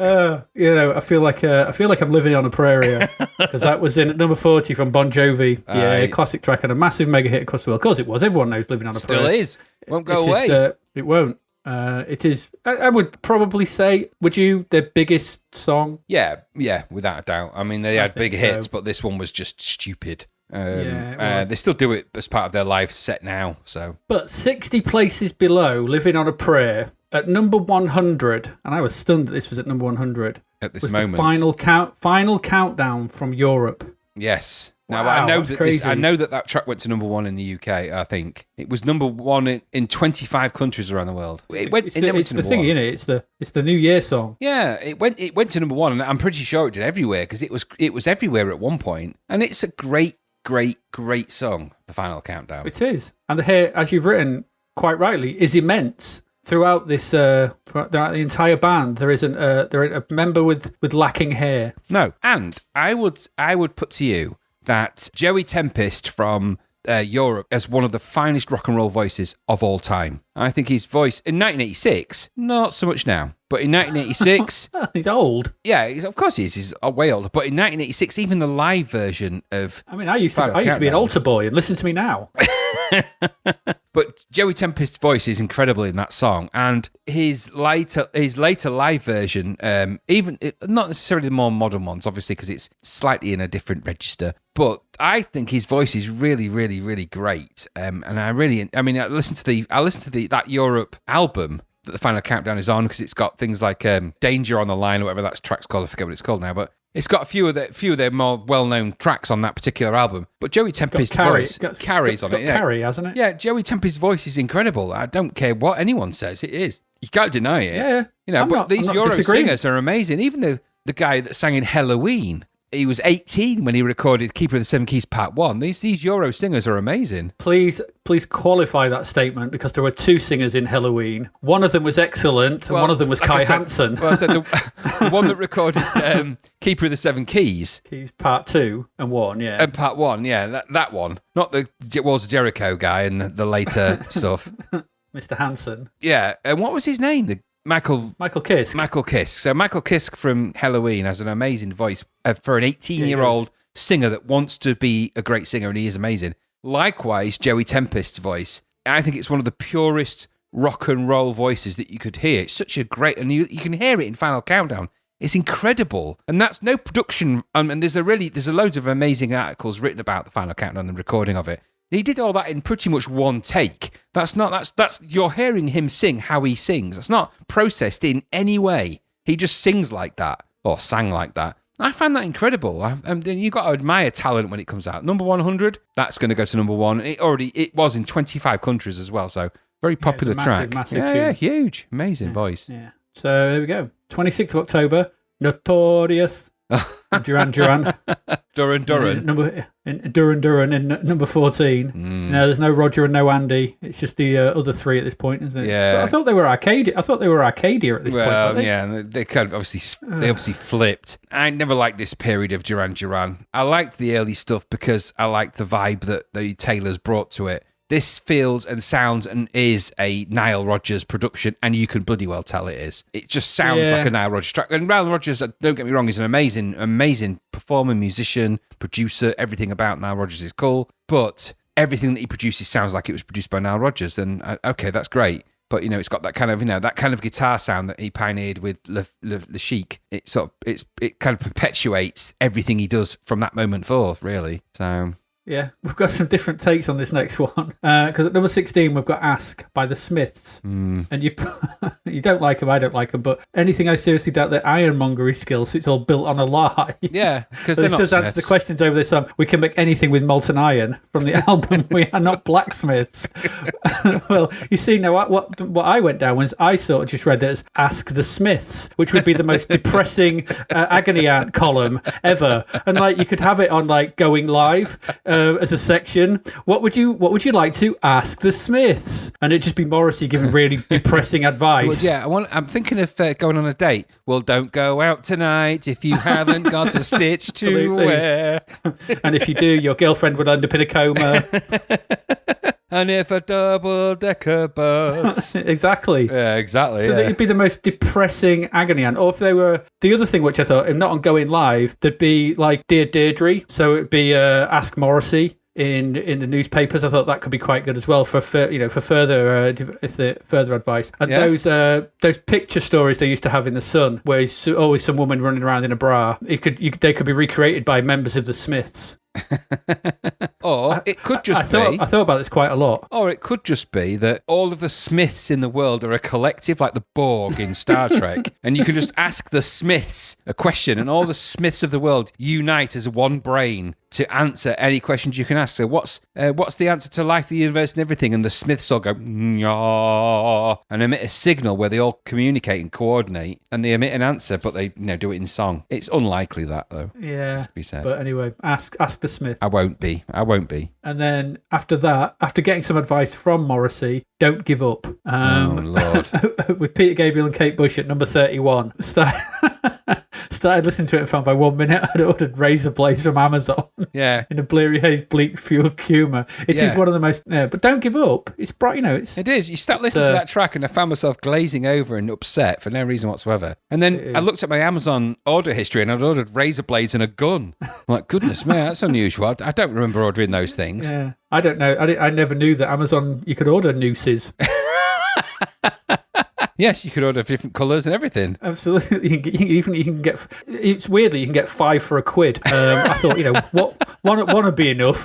You're not selling me on the quality of the noose here if I need to use 5. What's 5 nooses? Nooses? Noosages? I'm not sure. Noosai. The last track, but I thought this was amazing that this was ever a thing, was at number 92 and was a song called Eye Contact from Linda Lusardi. Linda Lusardi. For those who don't know, probably our international listeners, we've mentioned Sam Fox, who was a page 3 pinup. She had a pop career, and Linda Lusardi was kind of the dad's favourite of the pinups, of the page 3 models, page 3 essentially. Pinups. Semi-erotic naked models, essentially. Yeah, that were on page 3 in the newspapers, national newspapers, just for there to be seen. With semi-naked. And so she's now released a song called Eye Contact. I didn't listen to it. I imagine it's dreadful. Yeah, it's, as you can imagine, awful. Yeah, awful. I can imagine. Obviously, it didn't give her to any kind of pop career. I didn't even know she'd ever released anything. So there we go. No. Poor old Linda. She was lovely, though. She was on lots of stuff later. Yes, and just as an aside, if you go on Mimo, you can get a personal video message from Linda for £35. So if you're feeling a bit lonely, a bit depressed, go on to Mimo, pay your dues. Don't order that noose. And she'll send you, don't order the noose from Don't Give Up. She'll send you a video message to cheer you up. She'll cheer you up. She'll cheer you up at the pin-up club. She'll cheer you up. She will. She'll give you a bit of eye contact. She will. Hiya, I'm Linda Lusardi, and I love to eat crazy eggs. That's what I asked for. She said no, though. What's going on? My favourite food is chips. Here in Laguna. She refused to do what I asked on my video. I won't reveal the details of what I asked for, but I felt 35 quid was very reasonable. So Anyway. We'll park it there. We'll park that. That's what you asked her to do and she refused. Anyway, 5th of October, albums. 5th of October. Somewhere in Time, Iron Maiden, straight in at number 3. Aye, the fans pushed it there. Yeah, love them or hate them, they worked hard. I'm sure they did. Yes, they did. 331-day world tour with 187 concerts prior to recording that album. Steve Harris said that Bruce Dickinson had lost the plot so completely that all of his lyrics he wrote were stupid. That's what he said. We're not using any of our lyrics, Bruce, because you've lost the plot, mate. That's hard to tell from one album to the rest. I was going to say, I'm thinking, are his lyrics how did they notice? How did they notice the difference? What was his lyrics? Yeah, God knows. That's Brian Maiden. With a change of tack at number 6, there's South Pacific by Kiri Tikanawa, Jose Carreras, and Sarah Vaughan. Aye. Oh, good Lord. Yes. What was this doing in at number 6? Well, it's too early for Christmas. There was a bit of a musical... This is the early beginnings, I think, and we'll see a bit more of this, of the operatic musical stars starting to appear, because there's this. Kiri Tikanawa became really popular for doing the rugby union, didn't she? World in Union song and loads of other stuff. She did, yes. And then Jose Carreras and Placido Domingo and insert other Italian-sounding name. Luciano Pavarotti. And loads of others just got recorded there. There was the 3 tenors, 30 quid. There was the 3 tenors. I like to call them 30 quid.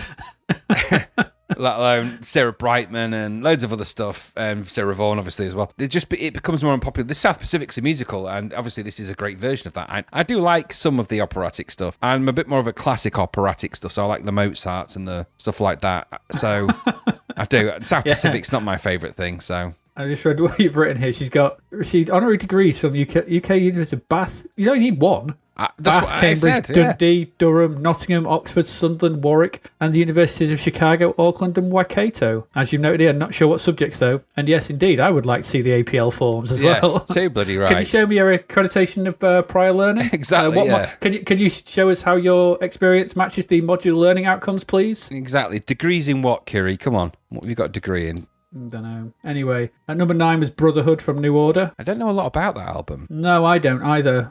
So nothing really to say about that. Pacific Age at number 15 by Orchestral Manoeuvres in the Dark. Pacific Age were fraught with conflict and debauchery. Yeah, apparently. That's not something I associate, debauchery, with Orchestral Manoeuvres in the Dark. But apparently it was the case. It was a problematic recording because they were just so debauched. The recording sessions. Debauching. Massive debauching. The debauching they had. Yeah, the debauching was enormous. Full on debauch. Full on, yeah. Like crazy debauch. Crazy debauch. True Colours at number 27 from Cyndi Lauper. Yeah, it was a massive hit. It's an okay album. I don't mind this. It's all right. Second album from her. Yeah. This album title made me laugh loads.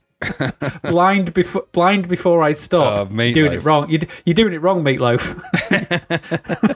You're supposed to go blind afterwards. Yeah, blind before I stop. Stop before I blind. I'm not sure. Yeah, the logic's all kind of crazy. I do like actual meatloaf. I don't think I've ever eaten meatloaf. Oh, it's nice. It's really nice. It's a bit like. Is it just a loaf of meat? Loaf is wrong. Kind of the wrong term. If you're thinking like a bread loaf, it's not like a loaf. Like so you a can't bread loaf slice it and put it in your toaster. No, it's not like. No, it's nothing like that. No, it's more like. You can't have a sandwich with it. No, it's a bit more like a shepherd's pie type without the potato kind of thing. A bit like lasagna without the sheets of lasagna. It's kind of that meat layer. Nice. So it's just mince. Well, it's just meat. Yeah, minced meat with spices. Yeah, essentially, yeah. Meatloaf with breadcrumbs. Of course, it's got the breadcrumbs in there. Is it solid or sort of? No, it's solid. Yeah, because you put breadcrumbs in it and a bit of flour, and it's more solid. It's a bit like a big burger. Really. Just eat meatloaf and stop debating what it is. Next week on Adrian Learns Cooking, we talk about beef Wellington. Is it made from boots? Meatloaf is nice. There's a number of ways you can make a meatloaf, none of which involve the guy Meatloaf or anything to do with him. I'm sure he just make a mean meatloaf. He would be terrible. Like if you asked him to make one, he couldn't make one. I believe that's the case. I would be massively disappointed if I went round to Meatloaf's house and asked for some meatloaf. Well, there's the challenge. I don't know how to make it. There's the challenge, Mr. Meatloaf. If you're listening to this podcast, make us a meatloaf. Prove you can do it, because I'm not so sure. No, I don't. I'm not you sure. need to prove yourself. Yes. 12th of October, Scoundrel Days by Aha in at number 2. Yes, their second album. It's a much darker album, this one, than their first album. As I've said before, it is a good album. You should listen to it. I'll give it a go. Number 7 was Word Up from Cameo. I've still only heard the one track by them as well. Yeah, I only remember Word Up. Yeah, I mean, Everybody.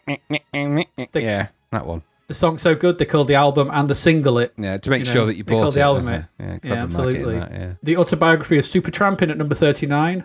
It's the best of album. Yes, Do you it has like a logical Supertramp? song. I like their popular tracks. Some of their weirder stuff. I've watched them kind of live on Sky Arts or something, and a lot of the time they do go off into noodle madness and that sort of piano-y stupid stuff. But that could just because they're playing live, and fair enough. But I do like the albums. What I've heard, they're okay. But yeah. I like the logical song. I like Dreamer. I really like Give a Little Bit. Yes. They're really oddball group. They're really strange. The way they came about is strange. They're basically formed because a Dutch millionaire didn't like the band that the keyboard player was in and wanted to give him a better opportunity. So they were just funded by a Dutch millionaire, and that's how it came about. Wow. Well, strange. Any Dutch millionaires listening to this? It's strange you say that because Graham plays a mean keyboard, and I've got the voice of an angel. So Well, it's funny you say that because no. No.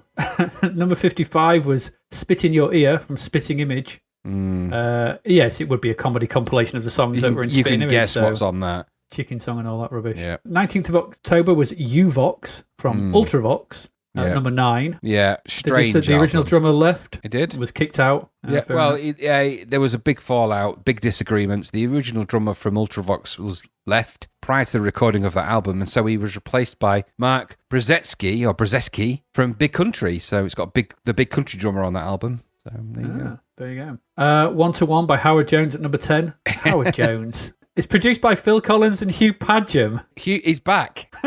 He's the gated drum.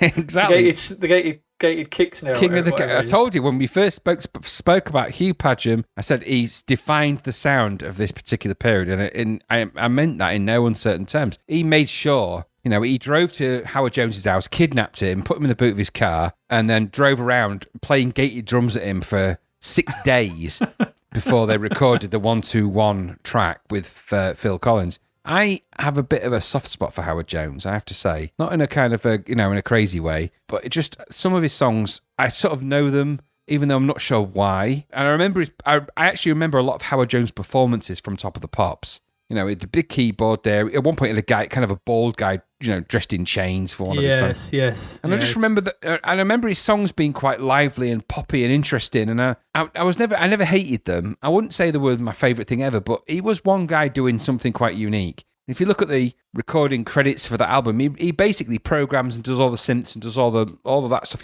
Obviously he's going to do all of that. And later, of course, he wrote "I Am the One and Only" for what's his name now? Chesney Hawkes. So I always preferred. I always likened him to Nick Kershaw. I thought he was going to say Nick Faldo then. No, Nick Kershaw. Multiple Nick Kershaws. Yes, similar kind of vibe. So, and I preferred Nick Kershaw. I think of the pair. Yeah. I think he had catchier tunes. And number 51 was Dancing Undercover by Rat. I rediscovered Rats when you posted that. They were a joke back then. No, they're still a joke, but I revisited some of their back catalogue because I was like, I need to know a bit more about Rat. A big hair metal band right at the end of the hair metal thing. So they were kind of Cinderella-y, weren't they, at the end of that kind of vibe? Yeah. And they were used in a lot of film soundtracks, is what I discovered. So they used... Probably because they were cheap. Yeah, but they were just used in, there's a few films they were used. Miami Vice used them in an episode. They used in, what's the Eddie Murphy comedy that was released around that time, the big one? Golden Child, I think they're used in that. Child, Trading Places. Yeah, definitely Golden Child. Now they're in that, and I think they're also in the Beverly Hills Cop series somewhere. So they've kind of got, if you listen to them, they've kind of got, that background anarchic LA vibe about them. They're just that, aren't they? Just as an interesting aside, the album features a track called Dance, which was filmed in part at the Whiskey A Go-Go in Los Angeles. That is a place where I have actually played a gig on the stage. So I played a gig there, and I've played at the Cat Club, which is down the same road, essentially. And they have crazy drink policies in the Whiskey A Go-Go, almost like neo-Nazi drink policies. So if you're 20 and a half years old and you haven't got ID, you ain't getting an alcoholic drink in there. And if you do, they're going to be, it's pretty bullish, or it was when I was there last. But an interesting place to go with lots of pictures of Motley Crue on the wall, as it was, and a couple of pictures of Rage Against the Machine for some reason. Interesting little place, though. But I played a gig there, so there you go. Well done. I have not. 26th of October, Between Two Fires, Paul Young in at number 4, and another Hugh Padgham produced album. Yeah, guess who produced this album? He's going everywhere. Every time he goes away, he takes a piece of meat with him. He does. He does. And wherever he lays his ham, that's his home. Yes. He does love his meat. He loves his meat, does old Paul Young. He doesn't feature any of those songs on this album, which he wrote more of the tracks on this one than he has on his others. His previous albums actually had more covers on it than this one does. That didn't help it, though. Got some before in the UK, I think, because it was Paul Young, but at this point, I think people are tuning out of his kind of voice that he had, that kind of every time you kind of well, he was being replaced as the Housewife's Favourite by Nick Berry. He was, and just you might need to Google this just to double check, but do you remember that track that was a song that was called Toast in the British charts? And we're going way back into the very early, maybe mid-70s, early 80s, I'm not sure when it was. A little piece of Toast. That, I believe, was Paul Young, but you need to check on that. Okay, I'll take your word for it. Either that or he was the person that was behind the R. White's Lemonade jingle. No, wasn't he in the advert for it? Oh, is he? I know he was something to do with that. I thought he was. I think he's in the advert for that. Anyway, Paul Young. One place behind Paul Young was Liverpool by Frankie Goes to Hollywood. The second and mercifully last album. Yeah, I mean, you've noted here that it wasn't produced by Trevor Horn. No, it was not. They suggested the band play the instruments themselves. Steve Lipson did, yeah. He was one of Trevor Horn's engineers, yeah, and that shows. Have you listened to it? Did you listen to it for the podcast? I don't think I have listened to it, no. No, I've only ever listened to Welcome to the Pleasure Dome. I didn't like Rage Hard or anything like that. No, so it's not a great album at all. It's more rocky than... It's just if you take... And this is no disrespect to anybody in Frankie Goes to Hollywood, but if you take Trevor Horn out of the loop, then you don't have Frankie Goes to Hollywood. He was kind of the Frankie Goes to Hollywood sound. Yeah, he was. Yes, so, he made that album. Oh, he did. Yeah, and I mean to the point when he almost recorded the individual drum and bass and sounds individually, and then used the individual sounds to make the notes that made the tracks famous for things like Relax and stuff. So Holly Johnson aside, I think the band were kind of played a little bit of lip service in production, but. No, I wasn't there, but apparently Holly Johnson was a miserable person at this particular point, probably because he realised that the band weren't actually that good without a really crazily good producer like Trevor Horn. So, yeah, probably. Awful album. Let's just quickly get wrapping up. Whiplash Smile, Billy Idol at number 9. Yeah, surprised me. What's on that? I don't know. What's on that? Do you know? I can't remember. There's a couple of tracks anything of note? No, not really. The only interesting thing about that is Steve Stevens. I like Steve Stevens, who's a really great guitar player. And he is the guy that plays the guitar in the Top Gun theme, the Top Gun anthem. So, oh, that's him, is it? That is Steve Stevens from Billy Idol's band. How mad is that? It'd be better if Billy Idol sang on the Top Gun theme as well. I'm flying a plane. And I don't know what I'm doing. Top Gun. Anyway, Get Close was at number 11. That was by the Pretenders. Yes, and don't get me wrong, it is on this album. That's why the single's out. Yeah. I'll let you say the rest. They're not a real band. They're just pretending. Okay. Constrictor by Alice Cooper was at number 41, featuring the guitarist Kane Roberts. Yes, he was famous for his Rambo-like appearance. Is he the one who's in You're the Voice? He's in the video because whenever I see that video, I wonder why Rambo is playing the guitar behind him. He was famous for his Rambo-esque look, and he used the guitar shaped like a machine gun. Wow. Yeah. The voice crying, understanding. That's a good song, that is. It is a great song. Finally, wrapping up, we have, for anyone that remembers the 80s, you will remember these, because at number 58, now the problem was with this is, well, okay, it's various artists, and it's Simon Bates' Our Tune. Now, the problem, I thought, you always hated this, I'm going to put the music underneath what you're saying right now. So yeah, I think you should do something, because the problem with Our Tune is that song is pertinent to one person. So by having an album of them, you're basically selling to 12 people. So I don't know how we got to number 58, because suddenly, if loads of people buying it, then it's not our tune. No. It's loads of people's tune. It's their tune. It's a tune. It's everyone's tune. And thus negates the whole thing about it being our tune. It's mine. When Michael left me, I didn't think I was going to be able to get over him until I bought Shackleton's high seat chair. I love that chair. It's that guy who goes, and then Mavis, she lost a leg in an accident with an elk. With a Wellington jukebox. And it's like, after she'd come round from the coma, she realised Derek had died and left to her, had bequeathed in his will 15 herring. She couldn't do a lot with that. But that was when Michael walked into her life. Yeah. Michael was a herring farmer. Yeah, exactly. Michael was a tall, strapping lad with big thighs and an enormous wrist. He could throw a ball into space. He was powerful and strong. But he couldn't speak. He was mute. He could make herring paste with just 2 fingers. He could eat things that would make a billy goat puke. You know, we should. I think No. what we're going to have to do. I've realised right now that we're going to have to record our own versions of the Rambo introduction right now. Or we'll not do it now. We'll do it later, and then with the hour tune. With the hour tune in the background, we're gonna do our own version of introducing Rambo to that guy. We'll probably do that. Maybe we will. Maybe we won't. If it's going to be done, it's going to be inserted here. God didn't make Rambo. I made him. You don't seem to want to accept the fact that you're dealing with an expert in guerrilla warfare. With a man who's the best. With guns, with knives, with his bare hands. A man who's been trained to ignore pain, ignore weather, to live off the land, to eat things that'll make a billy goat puke. In Vietnam, his job was to dispose of enemy personnel, to kill, period. Win by attrition. Well, Rambo was the best.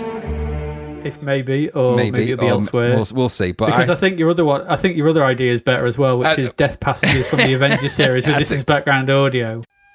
To your horror, you recognise the acrid smell of spiderfish venom. Strangely, the knowledge of certain death lends you a serene calm. The poison courses through you and you sink to your knees, jerking spasmodically, waiting quietly for the end. Through the burning agony, you hear the approaching footsteps of your opponent and his words, "I am Ninja. I follow the way of the Scorpion." So it is proven that the way of the Scorpion overshadows the way of the Tiger, just as the power of Nemesis overshadows that of Quan. But you have met your death with honour, and so I shall ease your journey on that road. With that, he strikes your head from your shoulders with one cut of his sword. At least you have not suffered the painful death of the spiderfish. And on that sad note, that's the end of the music for October. So please stay with us after this message, where we'll come back and we've got 4 more games and some Crapverts. The Crapverts are back. So we've got 4 more games to come back to. So stay with us and we'll be back in a bit.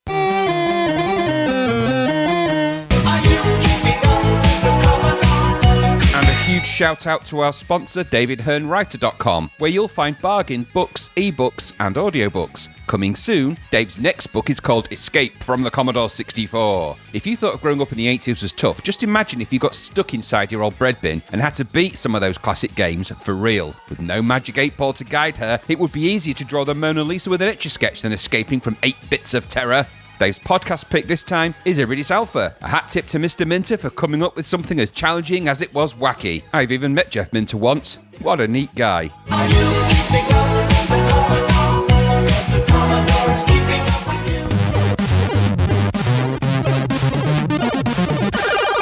right, welcome back. So let's get on with things. And we're into a big old game to start this part off. And that game is Parallax. So this scored 93% from Ocean, 8.95. So not a totally high price, but a solid price, I think. And we know a lot about Parallax. This is from Sensible Software. So this is the second game, which I wasn't aware of, because obviously we've now discovered that they did Galaxy Birds.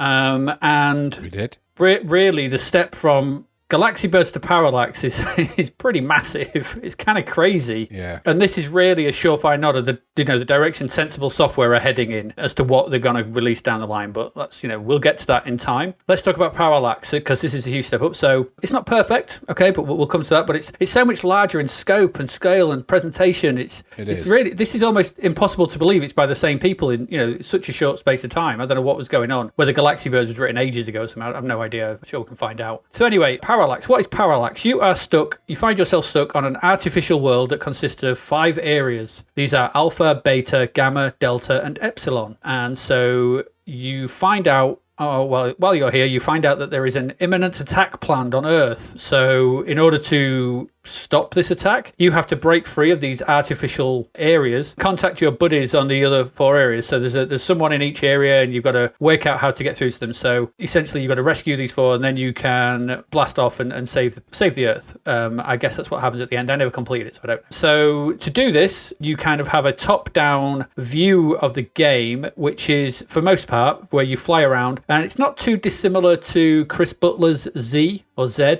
in what it looks like. It's a multi-directional top-down shooter. You can spin your craft around and you slow it down. Or you can't slow it down, but you can go through black hole things which speed you up or slow you down depending on the direction you go in. So you fly around, but what you can also do is instead of up and down, speeding you up or slow you down, they actually adjust your height, so you can move up, fly higher than the platforms. You can actually fly under them as well. And you need to do that on some of the later levels to actually pass through some of the traps and the tricks and things like that. So the whole point is you've got to fly around these levels, shooting enemies that are floating around, and you then have to land. This is where it gets different. So you have to actually land on some of the platforms where there's a clear space, and some of the buildings that you're flying over, they have an entrance into them. So once you land on the platform, you can assign yourself some oxygen and some power and a gun and stuff, and then you can wander off out. So seamlessly, you're then on foot wandering around. You then walk into the buildings, and in the buildings there will be various things that you can interact with. There may be what looks like a beetle.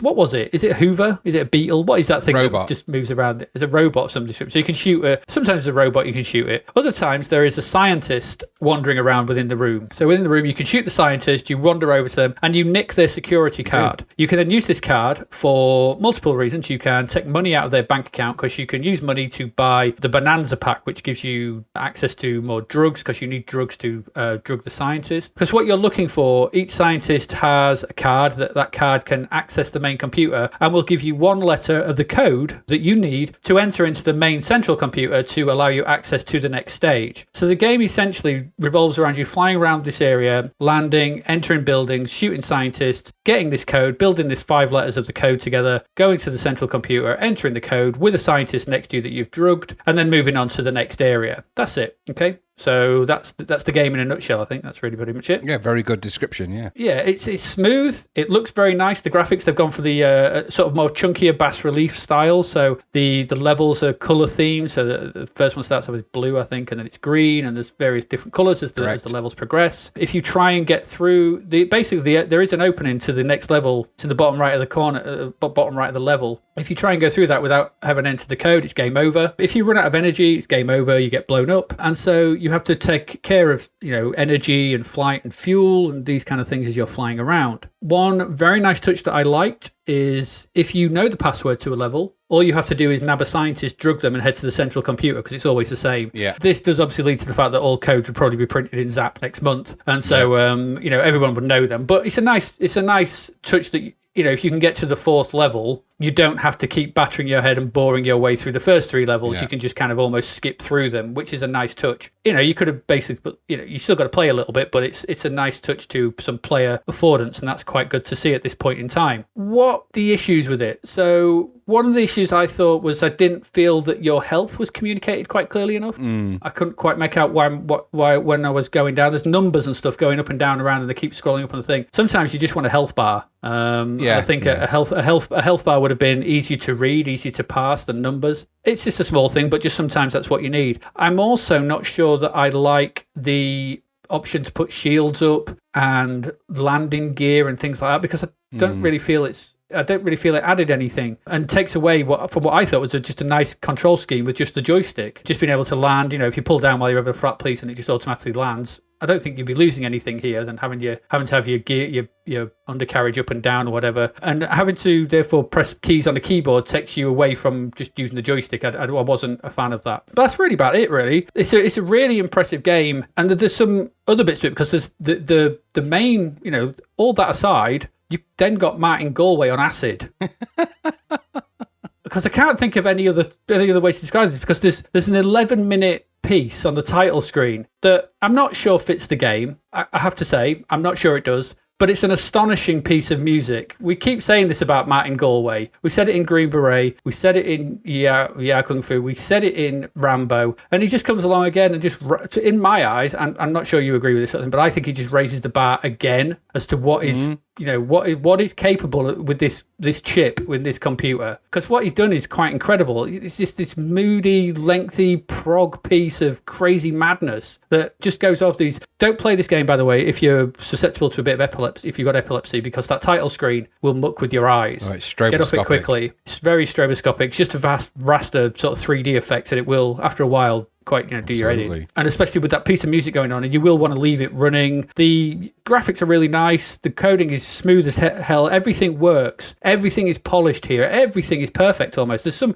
little bugs and bits and bobs sort of thing, but on the whole, this is a really smooth, impressive 93% is about bang on for this, because it's a very clever piece of software. It's a very clever game, and in amongst all that, all in one load. What they did, like previously we said about Green Beret, this is an incredible piece of software in 64K. The stuff that's going on, the level of detail, the volume of the graphics, the levels, the music. Not just that, but like the interstitial music, like the bit of music when you're wandering around on foot. It's lovely. Oh, it's brilliant. The high score tune, everything is. I've no idea how much K RAM the music took up. Must have been quite a chunk, which makes the game even more impressive. A second game from Galaxy Burst to this. I've always liked Parallax. I think it's a very clever game. It may get a bit samey a little bit later on, but I think the levels, there's not too much of it. It's just 5 levels. But I think this is really impressive, and we know that there's even better to come from these guys. So what did you think? What do you think of Parallax? I like Parallax a lot. I bought this back in the day. I liked its take on this kind of 360 scrolling, get out the ship, explore-y vibe that it had going on. I thought it was very unusual and different at the time. I still do. It was quite nice to look at. The scrolling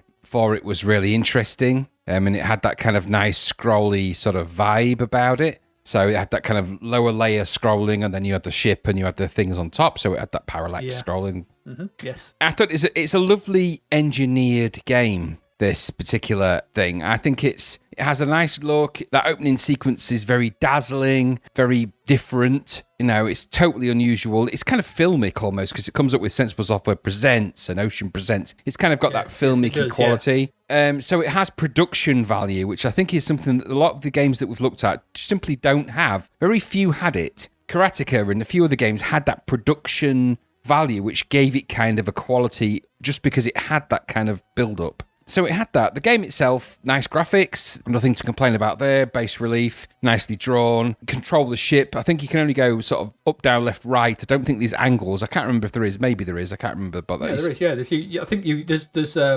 there's north. There's north by north. There's 3 in each between left and right. There's 3 angles. But not if you're controlling the person when he comes out the spaceship. That is only up, down, left, and right. No. The person is up, down, left, right. Yeah. So, but that sort of makes for an interesting sort of notion, because you've got to navigate the sort of upper decks without being killed, and there's just some nice details in this game, and the idea of going in, interrogating the computers, getting the right key, convincing the scientists you can shoot them or you can nick their cards, all of that is interesting. The little people in there, well, we've seen that the little Sensible Software people come back in a big way later down the line, and they're used in a lot of their most famous games. So this is a benchmark. This is a good, if you're going to plant a flag as a development team, Parallax isn't a bad old thing to get the flag and stick it in the ground with and go, this is the kind of baseline game quality you're going to expect from us. Really nice graphics. Amazing soundtrack to this game. I agree with you. The soundtrack feels a little bit incongruous to the game. The opening music is really interesting, and it's really unusual, and it's really different, and it is amazing.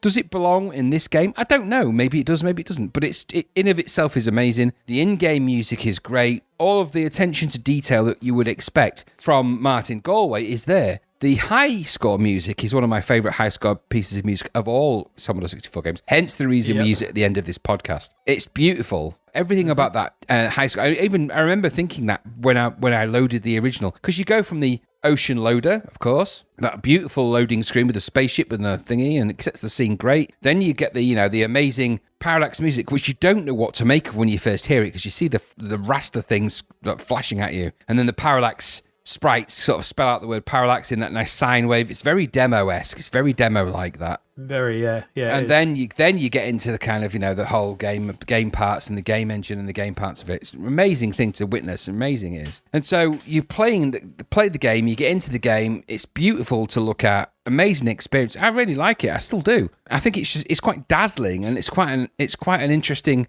opening salvo from Sensible Software, ignoring the Galaxy Birds thing. So I think this is setting them up to be the kind of thing that they were going to be. And in that respect, I really like Parallax, and it remains one of my sort of top games. I know that they go on to do amazing games after this as well. So what a start. No, it's genuinely great, and I think it deserved. I have to say, 93% again, hovering below the Sizzler gold medal mark. I don't know, I maybe would have given this a gold medal. I don't know. They kind of hold back, I think, because perhaps it gets a bit samey over levels. I don't know. But either way, 93% is a bad score. Sizzler, yes, definitely. For your first official big game, first big success, I suppose. What a way to do it. But it is helped massively by good graphics, decent gameplay, and of course, an amazing soundtrack. So what can you say about that? Galway, if it's worth loading up just to hear that 11-minute soundtrack, it is. It is. It's just an astonishing piece of music. It's just the way it builds and builds. It just starts off on them, that bleep, bleep, bleep, bleep, and then just slowly that the bass builds in and everything, and it's astonishing. And it's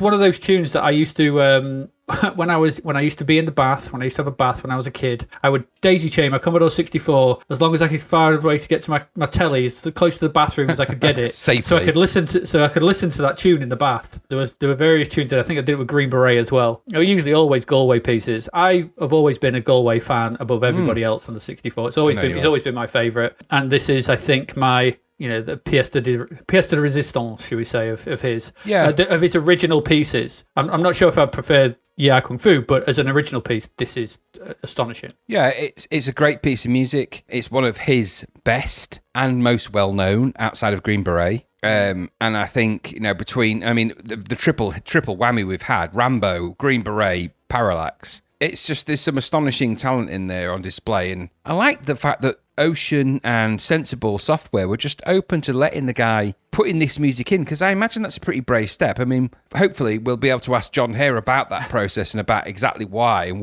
how that even occurred and how that came to be, because I'd really like to know at what point when you hear a piece of music and someone says to you, I've created this 11-minute opus, and you go, okay, that'll go with our shoot 'em up. At what point do you decide that, how does that work? And I'm intrigued to know the story of that, and I'm sure we will find out. So we will. But what a game Parallax is. It's great. Worthy of the $8.95 price tag for definite. Absolutely. Way better than anything else that Ocean were producing at the time, I have to say. And for some time afterwards. Indeed. Because we've got other Ocean games this month, and they are not as good, are they? Right. It's Parallax, yes. Great game. Good way to start this part. So let's move on quickly, because the next one is not as good. It is not.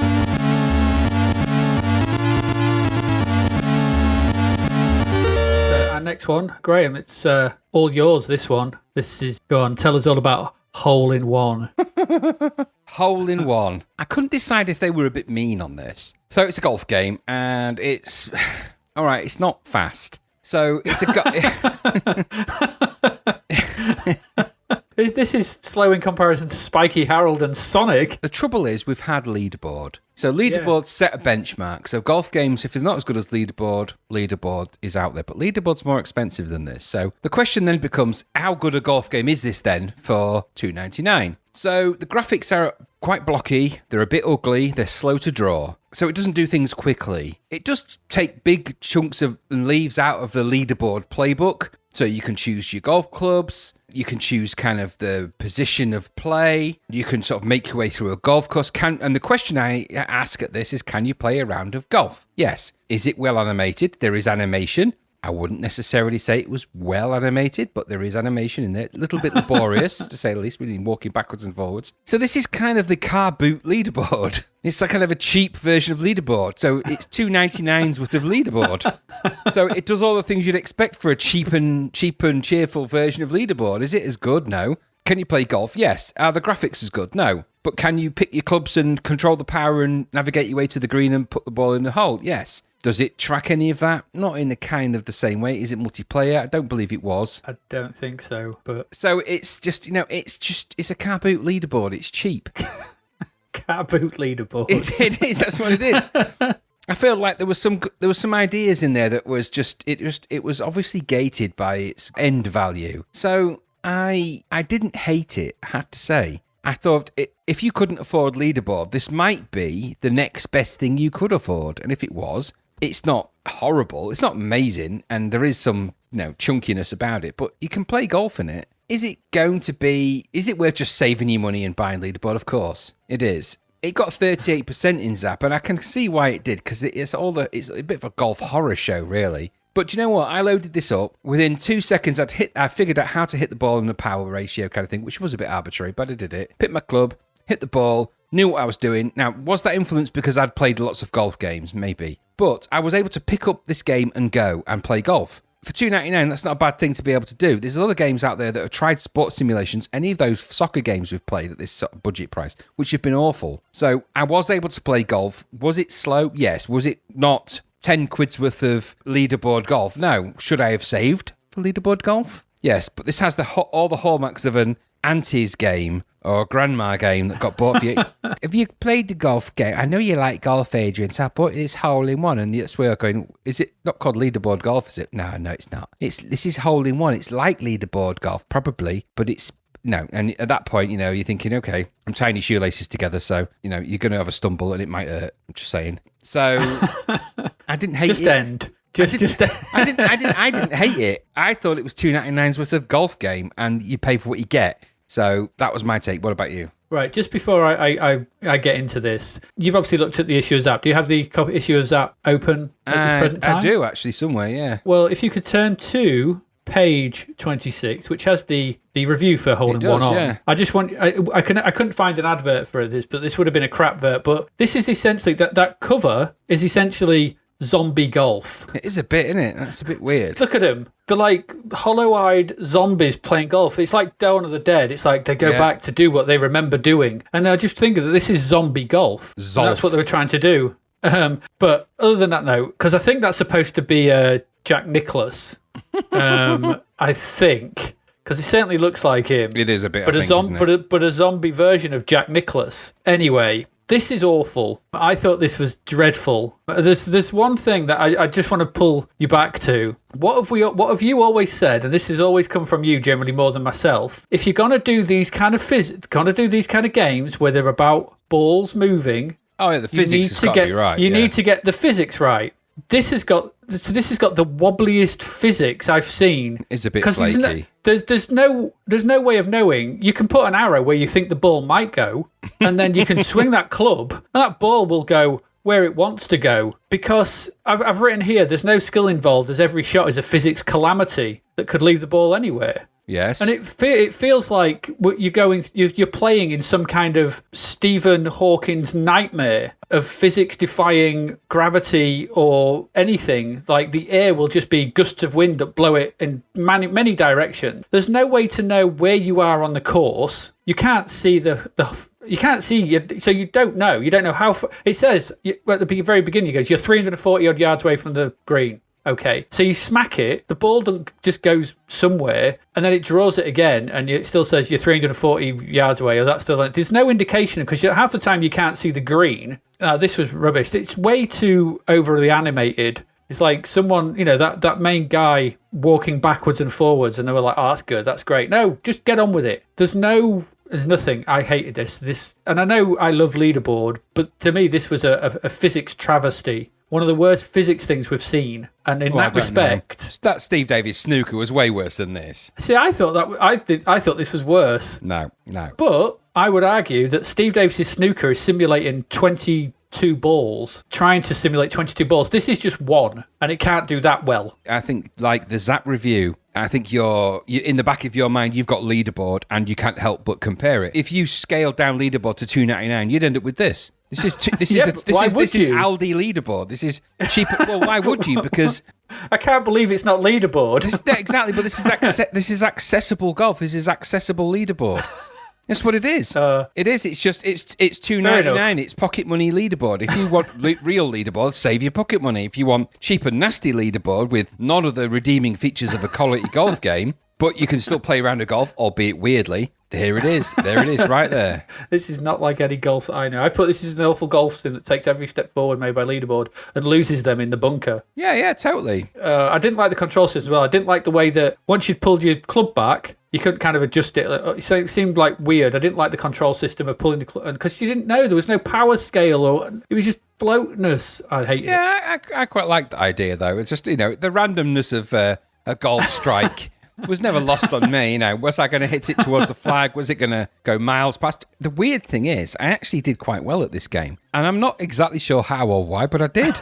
Of course you did, because it's arbitrary. I played That's the thing. A full round of golf. I was able to get round fairly quick. I was under par. I was just, I just had a good experience with it. That's probably what it is. It's arbitrary, and that's what you don't want with something where you've got to rely on the physics. You don't want them to be arbitrarily right every other go. I didn't find the physics in this as much of a problem. I think because I played leaderboard, and don't get me wrong, the benchmark for golf games on the Commodore 64 was not just set, but kind of set forever. So nothing was ever going to be as good, ever again. And so this isn't ever going to be that good. And they make a point of making the big leaderboard song and dance in the review in Zapped. But I think this is $2.99's worth of game, so you get $2.99's worth of leaderboard. And check out the controls, the fun, the graphics, the quality of gameplay, the physics, the ball logic, and all of that. And you end up with $2.99's worth of leaderboard, which is what Hole in One is. So, if you want to play the board, save your money and buy that. That's if you don't. The thing is, you can't feel cheapened out and missold this game. It isn't pretending to be anything other than kind of a half-assed golf game. I think if you come at this as zombie golf, it actually makes some sense. Yeah, is that. It's just a zombie doing what he remembered in life. I mean, as soon as it drew the backgrounds, I was like, oh, we're going to be here a while. It wasn't. Its graphics score in the Zapped review was one of the better scores for it, weirdly. Yeah, so I don't know. Their scores kind of arbitrary anyway. Ironically, just as an aside, I know we've said about leaderboard setting the benchmark and everything, but when I sort of plan these episodes and go through stuff, so I look through Commodore User as well. Commodore User, because that reviewed Golf Construction Set as well, which is in the same issue as Leaderboard. We didn't look at it because we don't look at construction sets. But Commodore User said in their review for Leaderboard, if I remember right, I just gave it a quick glance, that if you want a proper golf game, go play Golf Construction Set. Leaderboard's not that great. Proof be needed that Commodore User was full of crap. Yeah, they really were. So it's worth going looking back in the issues that I've put in the drive, by the way. Just they gave some of their Fist reviews. 2 a great review, if I remember rightly. They did. That's in November's. I've just seen that. I was like, oh my god, it's their Screen Star. Anyway, more like Chocolate Star, that one. Zombie golf, zombie hole in one. There we go. Yeah. Let's move on because we've got another sports game coming up.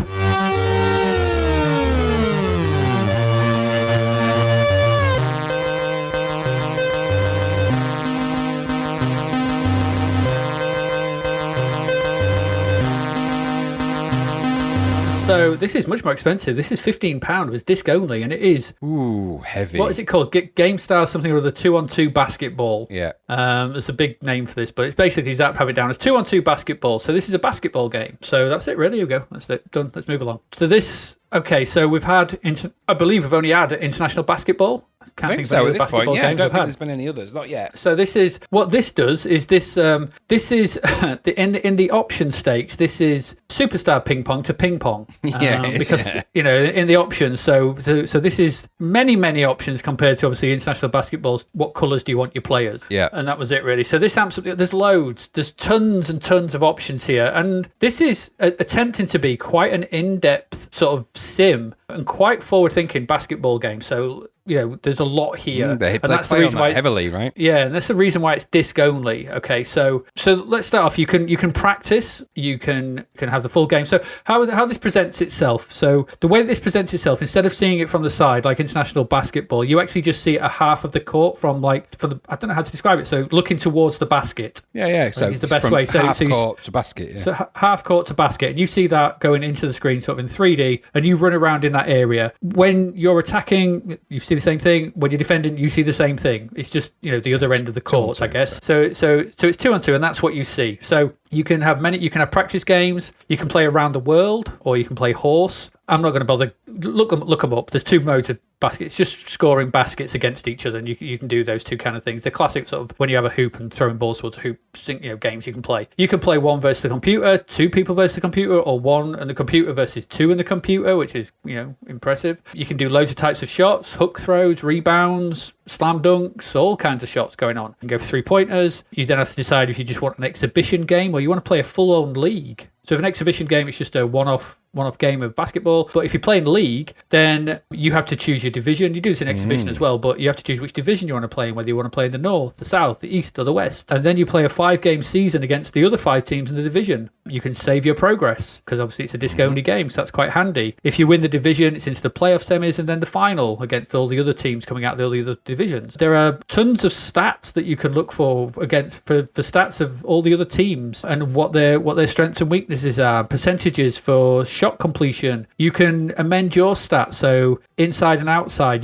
they have to add up to 8 with a maximum of 6. So I'll explain that. Inside is shooting from within the D. Is it the D? And outside is where you're shooting from a 3-pointer. And so if you want to shoot from outside and be really good at that and you give yourself 6, you'll be crap inside because you can only have 2. You can be average at both and give them 4 or 5 and 3. It's up to you. There's 3 sets of stats. There's dribbling and blocking and all that kind of thing. So there's loads of different stats you can affect. Your other player that you pick for your team, if you're doing that, is a play on certain star basketball players. So I don't think there's people like sort of Larry Johnson and Kareem Abdul-Jabbar, but there are names that are similar, I seem to notice. Is that correct? Yeah. That's what I seem to notice. I'm not a massive basketball fan, but that's what I seem to notice. So they've all got their stats as well, and it's crazy deep. So then you're into the game itself, and as I said, you play it from one half looking towards a basket. You don't control it when you're in defense. So in defense, everyone runs to the other half, so you have this little beat of everybody running into the other half, and then it flicks. While they're running into the other half, you can pick a strategy for how you want to,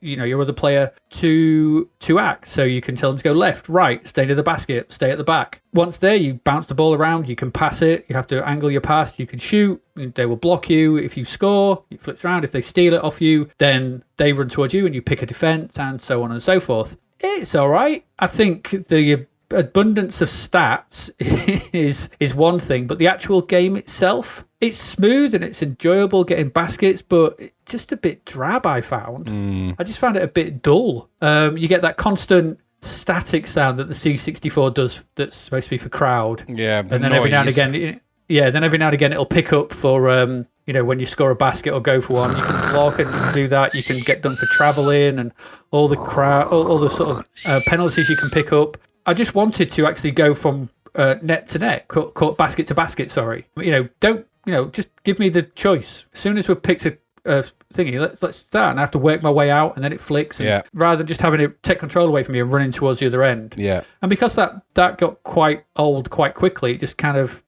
stopped the speed of the game. It sort of staccatoed it. It's the best way I can describe it, and thus ruined the flow of my enjoyment of the game. I don't know if that's how 2-on-2 is played.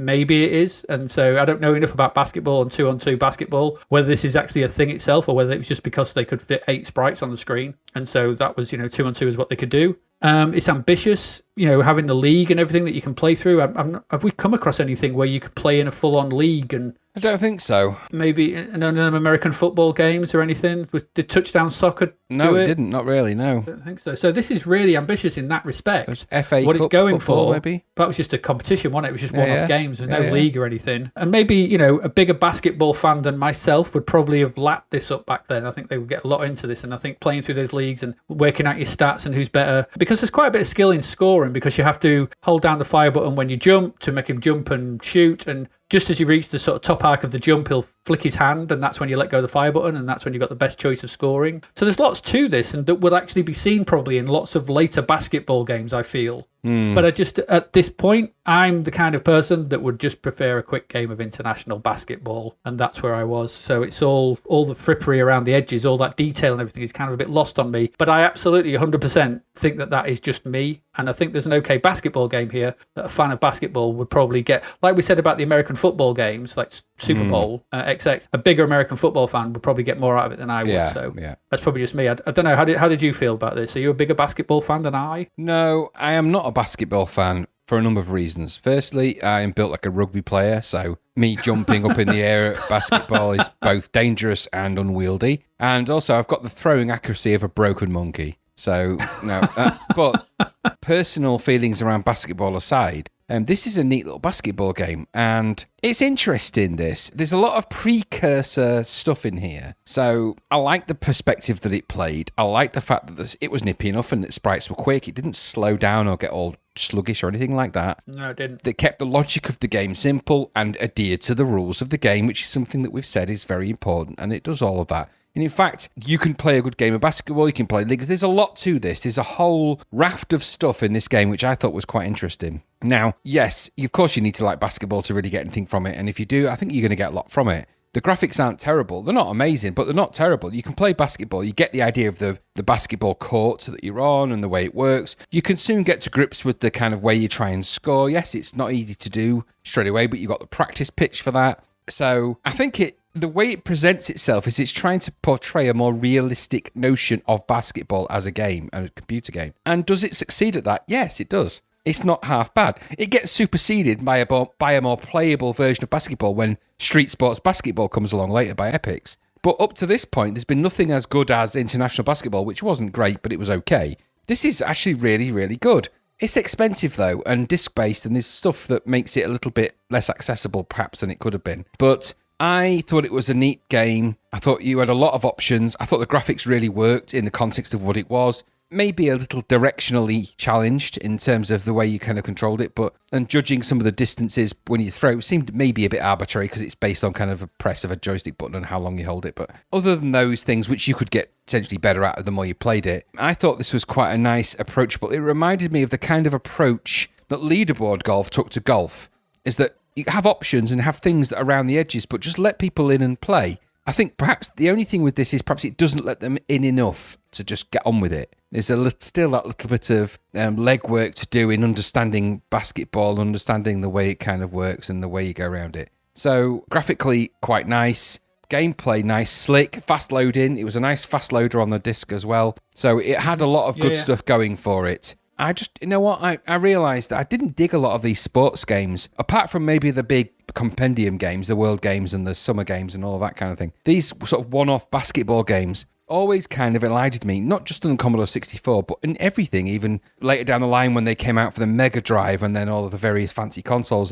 But basketball games have always been kind of a prerequisite of good quality sports games, and the arcade versions of them doubly so. So this isn't a bad old game, really. I think it got, I think it was a bit unfairly treated at 73%. I thought there was a lot. I agree. There was a lot of game in there, and it wasn't. It's almost like saying it's not a very good basketball game. It's okay. I thought it was a very good basketball game. You just needed to be into basketball really to really get into that. But that was my take on it. I enjoyed my time with it as much as you can with a basketball game. It was all right. Yeah, I think they were a bit harsh in the value for money. They gave it 58%, and poor, especially when you consider that international basketball is roughly a third of the price, and I say is much better. And it may be, but I think there's tons more to this than that's what I'm saying. Yeah, there is. To international basketball. So for a basketball fan, I think this is a manna from heaven. This is, they're going to love this. It's, it's your Maiden, isn't it? It's people into American football. It's your first sight of those kind of like playing a league, play loads of games, get better at it, and that's all the things that you want these games to do. Your NBA games, your Maddens, your NHL hockey ones, everything. Later down the line, the football games that became stupidly popular were the ones that had leagues. They weren't just games that you sort of went, start match, play. You won 5-2. They had more to it. You had players and names and things, and Sensible pioneered that maybe in the football world. But this idea that the basketball is the game that you play, but there's other stuff around that's equally quite cool. and can have an impact on how you manage and play the game. Does that come at an expensive price tag at a disc only at this point? Disc only isn't a bad thing. It's 15 quid's about the standard price for a disc only game. So I think they're being overly harsh on that, I think. That's my take on it, I think. I'm in agreement. It's not a bad game. It's just, I think, yeah, for a basketball fan, this is your go-to, I think, at this point. Absolutely. But if you want to, I think it's right, though, if you just want a quick game of basketball, then it's international basketball. Absolutely. And I'd be very interested to know which was the first cracking group that cracked 2-on-2 basketball's loader. So I suspect it's probably going to be somebody like Fairlight or Ikari. But I'd be quite interested to know because I remember having 2-on-2 basketball. I don't remember ever paying for it, though. So somebody broke that game, I think, along the line. But there you go. Probably. There we go.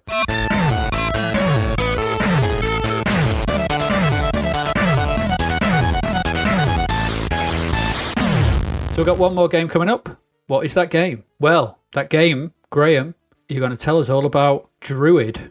I am. And I am pleased to say that this is the final game because Druid's a great game. That's why I put it here. It's, so let's just go for what it is. This is an arcade-inspired game. You play the part of a druid called Hazrinax, and you've got to rid the world of the dark mage, somebody called Akmantor, who's got army of demons. There's 4 demons. And you have to make your way through the worlds, avoiding the enemies, picking up the various different kinds of spells that would help you on your journey. As part of those spells, you've got water, you've got fire, and you've got electricity, so elemental spells, amongst others keys. You can pick up these things, explore treasure chests. So on the top side of this, so on the left-hand side, you've got the RPG-ish looking, explore the world, find the treasure chests, get the stuff out, find the keys, open the doors, avoid the things, get the chaos spells to kill the demons. If you kill enough of the demons across the levels, then you win the game. That's the right-hand side, and the various different spells that you pick up, the water, fire, and electricity, have different kinds of impact on the enemies. So some of them are more potent on some of the enemies that you face. So that's the game, and I'll come to the sort of control of the second character in it in a moment. So that's the game. On the right-hand side, on the left-hand side of this, it's Gauntlet. So it has a Gauntlet-style mentality, something they note in the review. Now, Gauntlet, at this point, isn't out on the Commodore 64. It's an arcade game. A 4-player dungeon quest RPG, not even RPG, a 4-player arcade-based dungeon explorer, dungeonathon. In the arcade, for Gauntlet, there's 4 players, an elf, a warrior, a wizard, and a warrior woman, I think, is it? I think it's a warrior woman, I think. I can't, or thief. Thief. It's a Archer. Thief. It's a thief, isn't it? Yeah, thief, yeah. So thief, warrior, archer, wizard. Classic Dungeons and Dragons quartet. And in Gauntlet, you are put in a dungeon, you are constantly attacked by wave after wave after wave of spawning enemies who have spawn points that spawn and attack you, and you can shoot them and beat them and punch them and kick them, but either way, your energy is constantly going down. You need to find the various potions and things to do that, and you explore these dungeons, get the keys, go through, get to the next level. That's Gauntlet. So Druid borrows heavily from that, in that the enemies that you place, the ghosts and the monsters and the things that spawn from these spawn points in the game are constant, and they're always at you, and you have an energy meter that can slowly trundle down, which you can replenish at certain points. But it's kind of a one-player Gauntlet in that respect, apart from the character I'm going to mention in a minute. So there is a lot of borrowings from the concept of a Gauntlet-style game. The way it kind of segments the level, which is kind of a scrolling environment. So it's kind of a 360 scrolling environment, and you're the wizard in the sort of controlling around and navigating your way around little rooms and things, and there's doors to unlock, a la Gauntlet. And that's all nice. And one of the really nice features of this is that there's a second character in it called Golem, which you can either have an auto golem, which goes out and just kind of beats up enemies on your behalf and does that kind of stuff. And there's a little mini control system to send it out to do stuff for you. Or a second player with a joystick in port 2 can control Golem. So when you launch the Golem spell, it launches this second character, and that character can then go off and do stuff. So beat all enemies up and do everything on your behalf. So there's a 2-player game in there, which is kind of unusual. The dynamic of that second player is kind of unusual in this game. And that, combined with the nice looking graphics, which are quite nice, simple-ish but nice looking sprites, quite chunky size but nice. The layout of the levels, the way it plays like Gauntlet, but is actually, I would argue, better than Gauntlet, and in fact better than the conversion of Gauntlet on the C64. I think that Druid actually serves you up a really decent little explorer / arcade explorer, shoot 'em up, hack and slash. I don't even know what we really call this at this point. So it's a good game, Druid. I bought Druid back in the day. I saved up my money and bought Druid. I bought it based on the screen grabs. I really liked Gauntlet in the arcade. The only place I played that was in Cleethorpes at the time. There was an arcade in Smith's Arcade, which is the only working Gauntlet I've ever seen in my life. So there was a Gauntlet in there which I played, which I was interested. So there's a lot to like in Druid. Yes, the graphics are a bit blocky, but it's a very playable game space. The pace of the game is fast. It never slows down. There's nice RPG elements to this in the way you pick up objects and keys and other spells and things like that. The 2-player element with the Golem is a lot of fun. I think Firebird, who released this, must have thought it was Christmas when the guy walked up with this, because they would have happily placed a turd in a cassette case and gone, there we go, it's called Turdy Game. It's on the Commodore 64 and Spectrum. So they must have thought that all their Christmases would come at once, because this is genuinely brilliant. It is difficult. There are difficulty spikes, and as with all these games, it has an arcade logic which makes it kind of tough. But I think that there's 2 things I would say at the end of this, my little spiel about this game. One, generally download this game or find it and play it, because it is actually very, very good. It's followed up by an amazing sequel as well. Loads of other good stuff happens, but a very important game, Druid, in that it presents itself as a very playable arcade version of something that was never made as well as this game. Secondly, its 88% score, I think, was a absolute travesty. This should have been in the 90s. I'm not saying gold medal, but this should have been a sizzler. I think it was harsh. It was $7.95, so this was lower price than a full price game. And I think 88%, I don't quite get that myself. But I always have a lot of time for Druid. It's a very enjoyable game. And of course, we all know that the Druid soundtracks and stuff later become ubiquitous and famous for lots of other reasons. But Druid is a very enjoyable Commodore 64 Gauntlet variant, but better than Gauntlet ever was on the Commodore 64. But that's my take. What about you? No, I'm in full agreement. I've always liked Druid. I think it's a great little game. And I think actually calling it a great little game has actually been a bit insulting to it. It's not a great little game. It's just a great game. It feels little. There's something about it that just feels... Intimate. Intimate, yeah. There's a thing to it, and it is. I don't remember thinking the Gauntlet version on C64 was that great. We'll come to that down the line, so we will see. I'm trying to think of other ones. Maybe Into the Eagle's Nest was quite good. I don't remember Dandy being crap, but there's not. Of these type of Gauntlet style games, I have a big affinity for Druid. I've got to agree with pretty much everyone you want. I do love the intro tune. It's really well presented, and this is really the first of the 8-bit Gauntlet likes. I think Gauntlet is relatively newish at this point, isn't it? It's not. Yes. So we're seeing this top-down shooter rather than top-down explorathon. It's got great presentation, like the title screen showing the high scores, or the bit where you see the enemies coming on. It tells you the different enemies, and then there's that really nice Druid pick with the laughing demon in the sort of mirror. As used in the famous demo that we made, but there you go. It was, yes, indeed. There's a lot of care and attention has been put into this game. The design, and I'll come to the design in a bit, is obviously there's a lot of thought here. So the levels are nicely designed. Everything looks good. It's bright. It's bold. It's colourful. There's lots of colour on display. The enemies are simple but work. The different types. You've got ghost, beetles, demons, all kinds of different things. There's a nice strategy to it in that your 3 combat spells, fire, water, and air, electricity, earth, wind, and fire. The three spells you have, earth, electricity, and fire, do different damage to certain enemies. So you need to fire them. Some will kill them in one shot. Some take 3. That's quite good to see. The use of the golem is an excellent touch, making it into a 2-player sort of game where the other player can take a lot of damage for you and go off and kill stuff, and really good. Nice. My only one little niggle with this is that playing on your own, and I found this playing it when I was playing this for this podcast, it can get a bit fiddly playing on your own. Casting, you got the spells and everything on the thing. You got to control golem. You got to figure out which spells do which. They're flicking between them, and it's not like 1, 2, 3 to pick its P. So P just cycles through them, which I thought would have been easier if they were 1, 2, and 3. And you can just select which one you want at any given moment. Would have been easier, and that's my only beef with it. I think this is a game that is better, as most of these things are, but it's actually easier and better with 2 players. On your own, it's a challenge, but that challenge comes from micromanaging the controls, as well as because it's all in real time. It doesn't slow down or anything. You're constantly getting bombarded with enemies.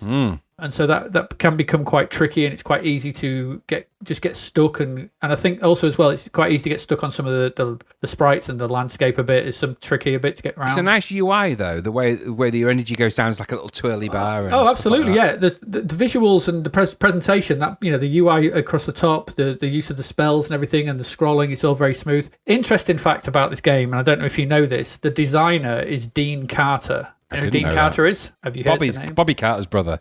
Well, Dean Carter will go on to make quite a few games. He does the design and enlightenment. He will also go to the World Convention, but then he will go on to do Dungeon Keeper. Right, okay, so... But more importantly, Fable.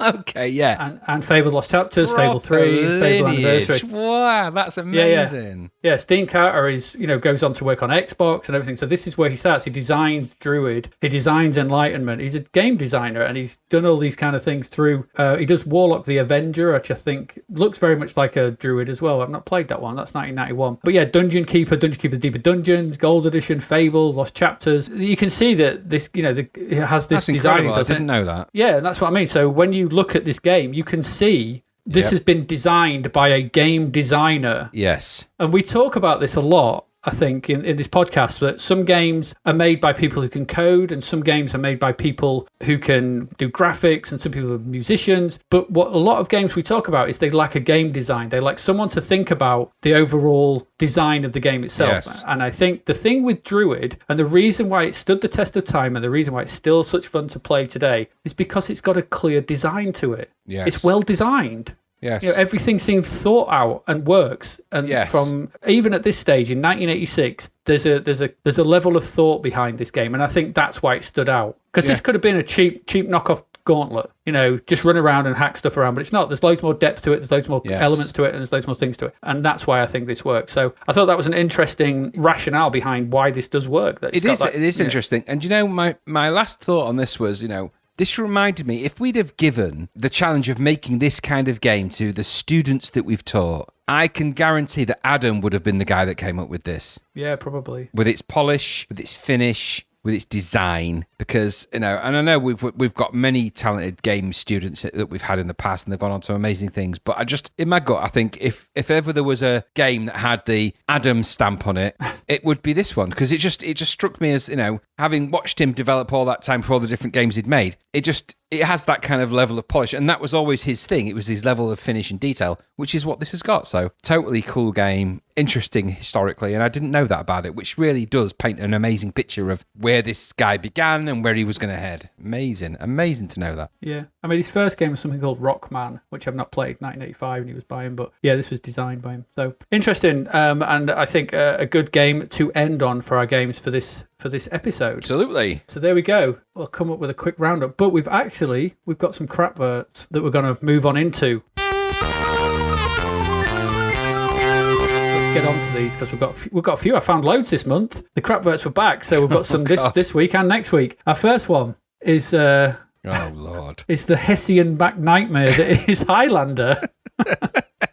So this is the advert for. There's an actual in the next episode, or in the next issues of the magazines, they've redone the advert, and it's much better, because obviously they've looked at this is just knocked out quick Highlander's coming out, we need an advert for it. So somebody's knocked together it's got the Highlander logo across the top, it's got literally a Hessian background, and in the middle Hessian, of that there's a big chunk of very small text, and this very chunky bit of small text is just describing two of them fighting beneath Madison Square Garden. It's the fight in Highlander. It's the beginning sequence in it, I think, of Highlander. A unique brand of man related to duel down the ages. So they're talking about being in 20th century. He's 450 years old. What picture have they picked? Christopher Lambert in his Scottish gear from 400 years ago, pulling a terrible face. And in the background is obscured. They've obscured the rest of a big close of his face. And then they've got a couple of smaller shots of him looking a bit nonplussed in one. And then with his sword in the other. It's a crap advert. It's a terrible Highlander advert for all many reasons. But just that main picture they've picked of Christophe Lambert. Well, just let's just slow down a minute, because there's so much wrong with this. It's beyond belief. Beyond belief. Right, so I'm going to start at the top, right? So aside from the weird Highlander font and the Hessian background, bad. The fact that it says there can be only one, and you've got 4 images of the same guy, that in itself is stupid logic. The fact that they cover up his face with a really bad version of himself, and I think that it looks to me, and I could be wrong, but as you face him, his left hand, the sword looks like that was drawn in. That hand looks drawn. So I'm not sure that is actually, I think they've added a bit to that to make it look like he's wielding a big broadsword, because I'm pretty sure that is drawn, not an actual photograph, which is, the rest of it is a photograph. Then, as you work your way down, the diamond that they framed this in, you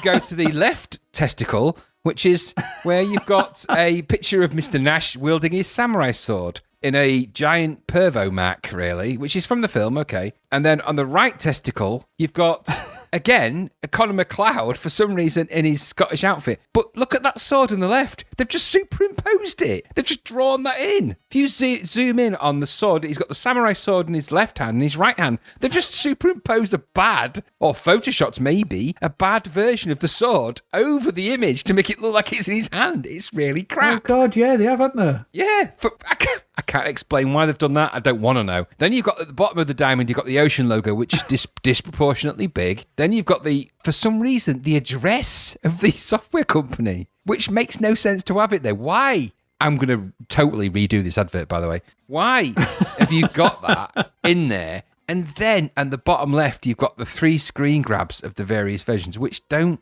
make it look very good. Aside from the giant sword on the right. They're all from the Commodore 64 version. They are. Which makes you realise that it almost looks at that point that it's Robin of the Hoodie. I think that was on purpose. I think because you could look at the tiny screens and go, oh, the graphics look okay on that. We know that they're not. No, we know they're not. Everything about that. And what makes me laugh is this Highlander battle hasn't been going on for just 450 years. It's been happening eternally. So when they say, he's been living for 450 years, it's like, I'm not, just don't put the logic of the film in, because it doesn't make any sense anyway. There's also, as well, nobody's proofread this as well, because in the middle it says, the duel is deadly earnest. Oh, don't get me started on that copy in that middle. In that badly drop-shadowed box, which, by the way, is the ribbon effect from Photoshop, which is one of the only effects of one of the, what they're called, it's almost their drop-in elements that you could just drop in into any page in Photoshop, like a templated, I forget the name of it, like a stamp. But that particular one, they've got a drop shadow on it in the same colour as the actual thing. So it's not a drop shadow. It just looks like there's one underneath. Like you should lift that up, and underneath it says not really. Or it's like a ticket. I don't know if this is copy from the actual film, because it doesn't make it. We've said about the film makes no sense, but no. This says the last second to last sentence is the distant time is now. Then it's not distant. It doesn't make any sense. The fact that the image of Conor McLeod in the middle of the diamond looks like he's just been someone's pushed a frozen sausage up his arse. He's been grain-gilled. He's gone, It's like, and that's what happens if you're in a kilt, you're not wearing any pants, and someone pushes a thick frozen sausage right up your bum cheek. You can only put one. Exactly. There can be only one. That's two.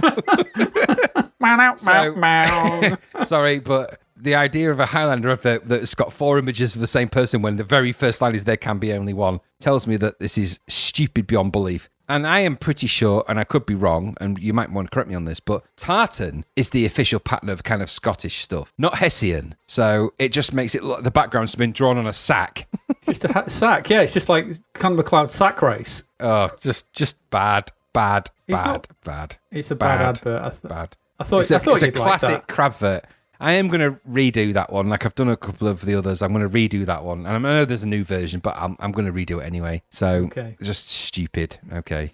Bad. So the next one. Now there's a reason I've put this one in. So this is a couple of games coming up from FTL, which is the Fast and Lights. This is for Light Force and Shockwave Rider. Now, in all the other magazines, these pictures were the right colour, which is the colour that you remember them. Here, someone's printed the colours out wrong and still actually forwarded the copy to the thing. Not only that, but so it's all in sort of the shades of purple and green when it's not supposed to be, because everything else, every other advert I've seen for this is the right colours for Light Force and everything. Weird colours. There's a lot of green in there, isn't there? A lot of green and purple, but also as well, there's some of this copy as well. There's a lot of it as well. Yeah, well, the line at the bottom of the Light Force bit thing says Light Force at the speed of light from FTL. Well, well, if it's the speed of light, it's not faster than light. Yes. So there's some contradictory bits in, and I don't particularly like that shockwave. It's all right, but it was just the fact that the quality control had clearly gone out the window.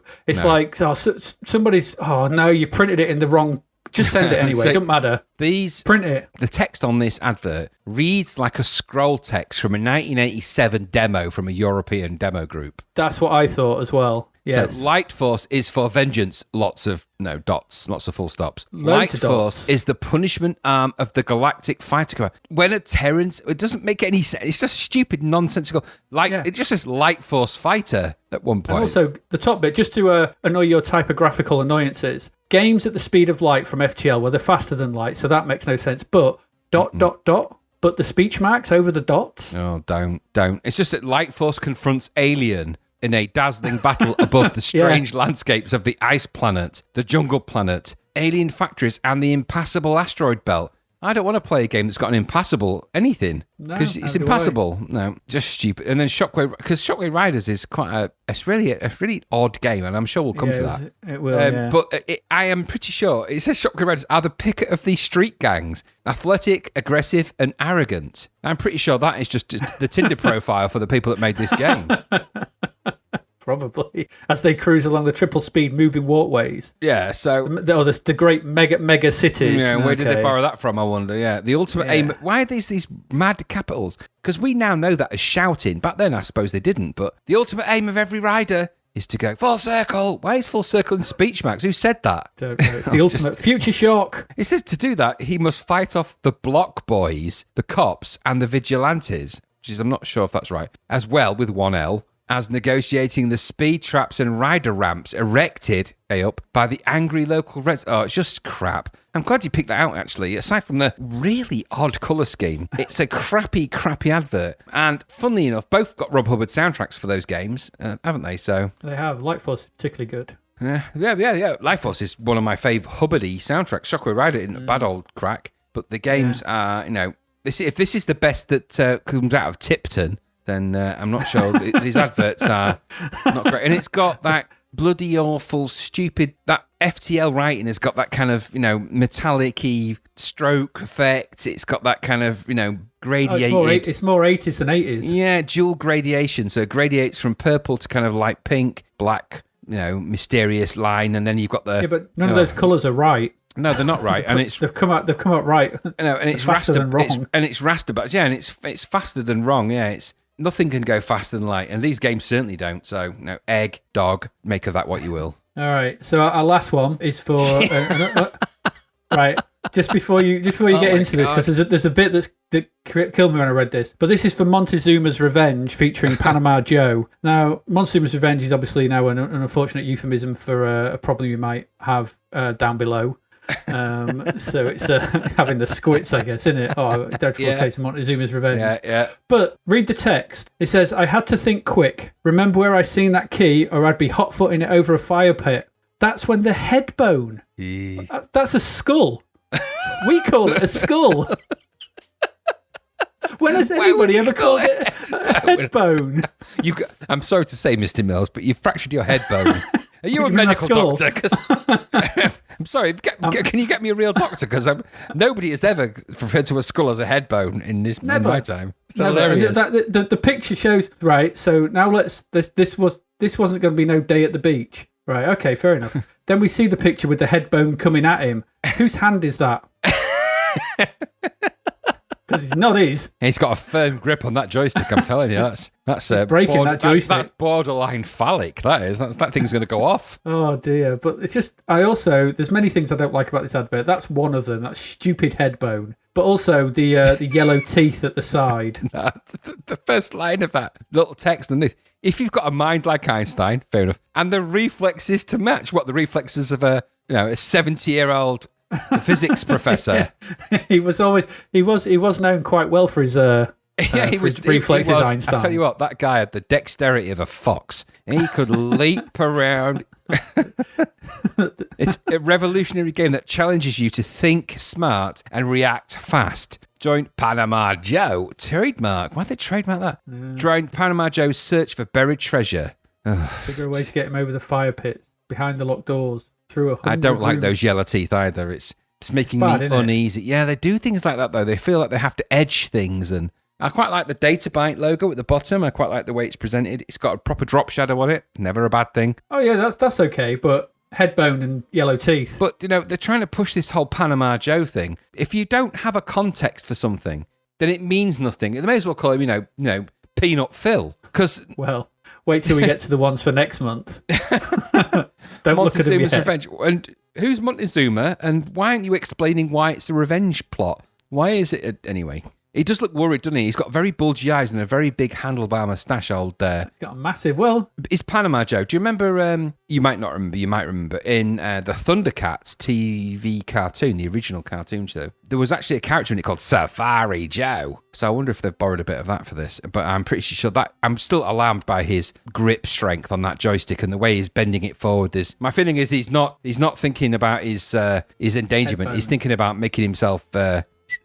No, that's not his hand. That's really not his hand. That's someone else's hand on his joystick going to go, and that thing's going to go off. That is a firework waiting to go kaboom. That is properly Iron Grip headbone. McGee. There is going to, that's the classic sign of someone that's been edged, and they are going for there. they're going for something that we don't want to talk about now. Something horrible. Yeah, his headbone's about to pop. It bloody well is, isn't it? I like the way they've tried to put motion blur on the head bone there, but it actually just makes it look blurry. It's not motion blur. Headbone. It's not motion blur. That's just blurry. Motion blur requires actual an idea of motion. It applies to everything that's in motion, not just the back of the skull. Just saying. Yeah, true. There we go. A welcome return of some good Crapverts there, I feel. That Highlander one's my favourite. There can be only one, apart from these 4 images. It's all the same person. Yeah. Kind of gives the plot of the film away. Frozen sausage! Ahoy! I defy anyone to look at that image now on our website and not go, yeah, that is properly Highlander in brackets, the frozen sausage edition. There you go. Right. There we go. I think we finished there. We have. That's good. Right. So what games did we look at this week? We looked at quite a lot. We looked at 9, in fact. We had Iridis Alpha, Spiky Harold, W.A.R. What was it good for? Nothing. It was better than Hoodoo Voodoo. We looked at the rather pleasant-looking Equinox. We looked at Parallax, the wobbly physics of hole-in-one, the optioned madness of 2-on-2 basketball, and then rounded off with a well-designed Druid and some Crapverts there. So that's it for this episode. We'll be back next week where we will be carrying on our look at the games for October 1986. We've got a whole plethora of vehicle-based madness coming your way. So many vehicles. So many vehicles, along with some hacking, some heading to Hollywood, some collapsing, some plagiarism of the highest order, I can't wait for that. and some horror. So please stay with it. Well, not actually please stay with us, because if you stay with us, we've got about 10 seconds, we'll be gone. So come back next week. We'll be looking at all those, and plus film and TV from October 1986. So as ever, I have been Adrian Mills. I have been Graham Raddings. And you have been listening to Zapped to the Past. See you next week. Thank you for listening to the Zapped to the Past podcast. We hope you enjoyed our deep dive into the world of Commodore 64 games, as well as the music, films and TV from around the 1980s, driven, of course, by the issue of Zap 64 magazine published at that time. We will return with a whole new batch of games and stuff to talk about next week. Until then, if you want to listen to or download previous episodes of Zapped to the Past, and why wouldn't you, they can all be found on our website at zappedtothepast.com, as well as being available on Podbean, Apple Podcasts, Google Podcasts, Spotify, Deezer, Audible, Player FM, and, well, pretty much anywhere where we can upload them. By the way, we do always love to hear from our amazing listeners, so if you'd like to contact us about anything in the podcast or beyond, you can do so by emailing us at zappedtothepast@gmail.com. We're also active on Twitter under @ZapTother, as well as Facebook, Instagram, and most social media platforms. Just search for Zapped to the Past and you'll find us. Oh, and if you like the podcast and what we're doing, please do like, share, review, rate us. It really helps. Something, apparently. The Zapped to the Past podcast is written and produced by Adrian Mills and Graham Raddings, and recorded at Flaky Bits 2.0 Studio. All opinions expressed are those of the writers, and while we indeed love Zap 64 magazine, the Zapped to the Past podcast is not affiliated with it in any way. Stay safe, see you next time, and remember, we play these games so you don't have to.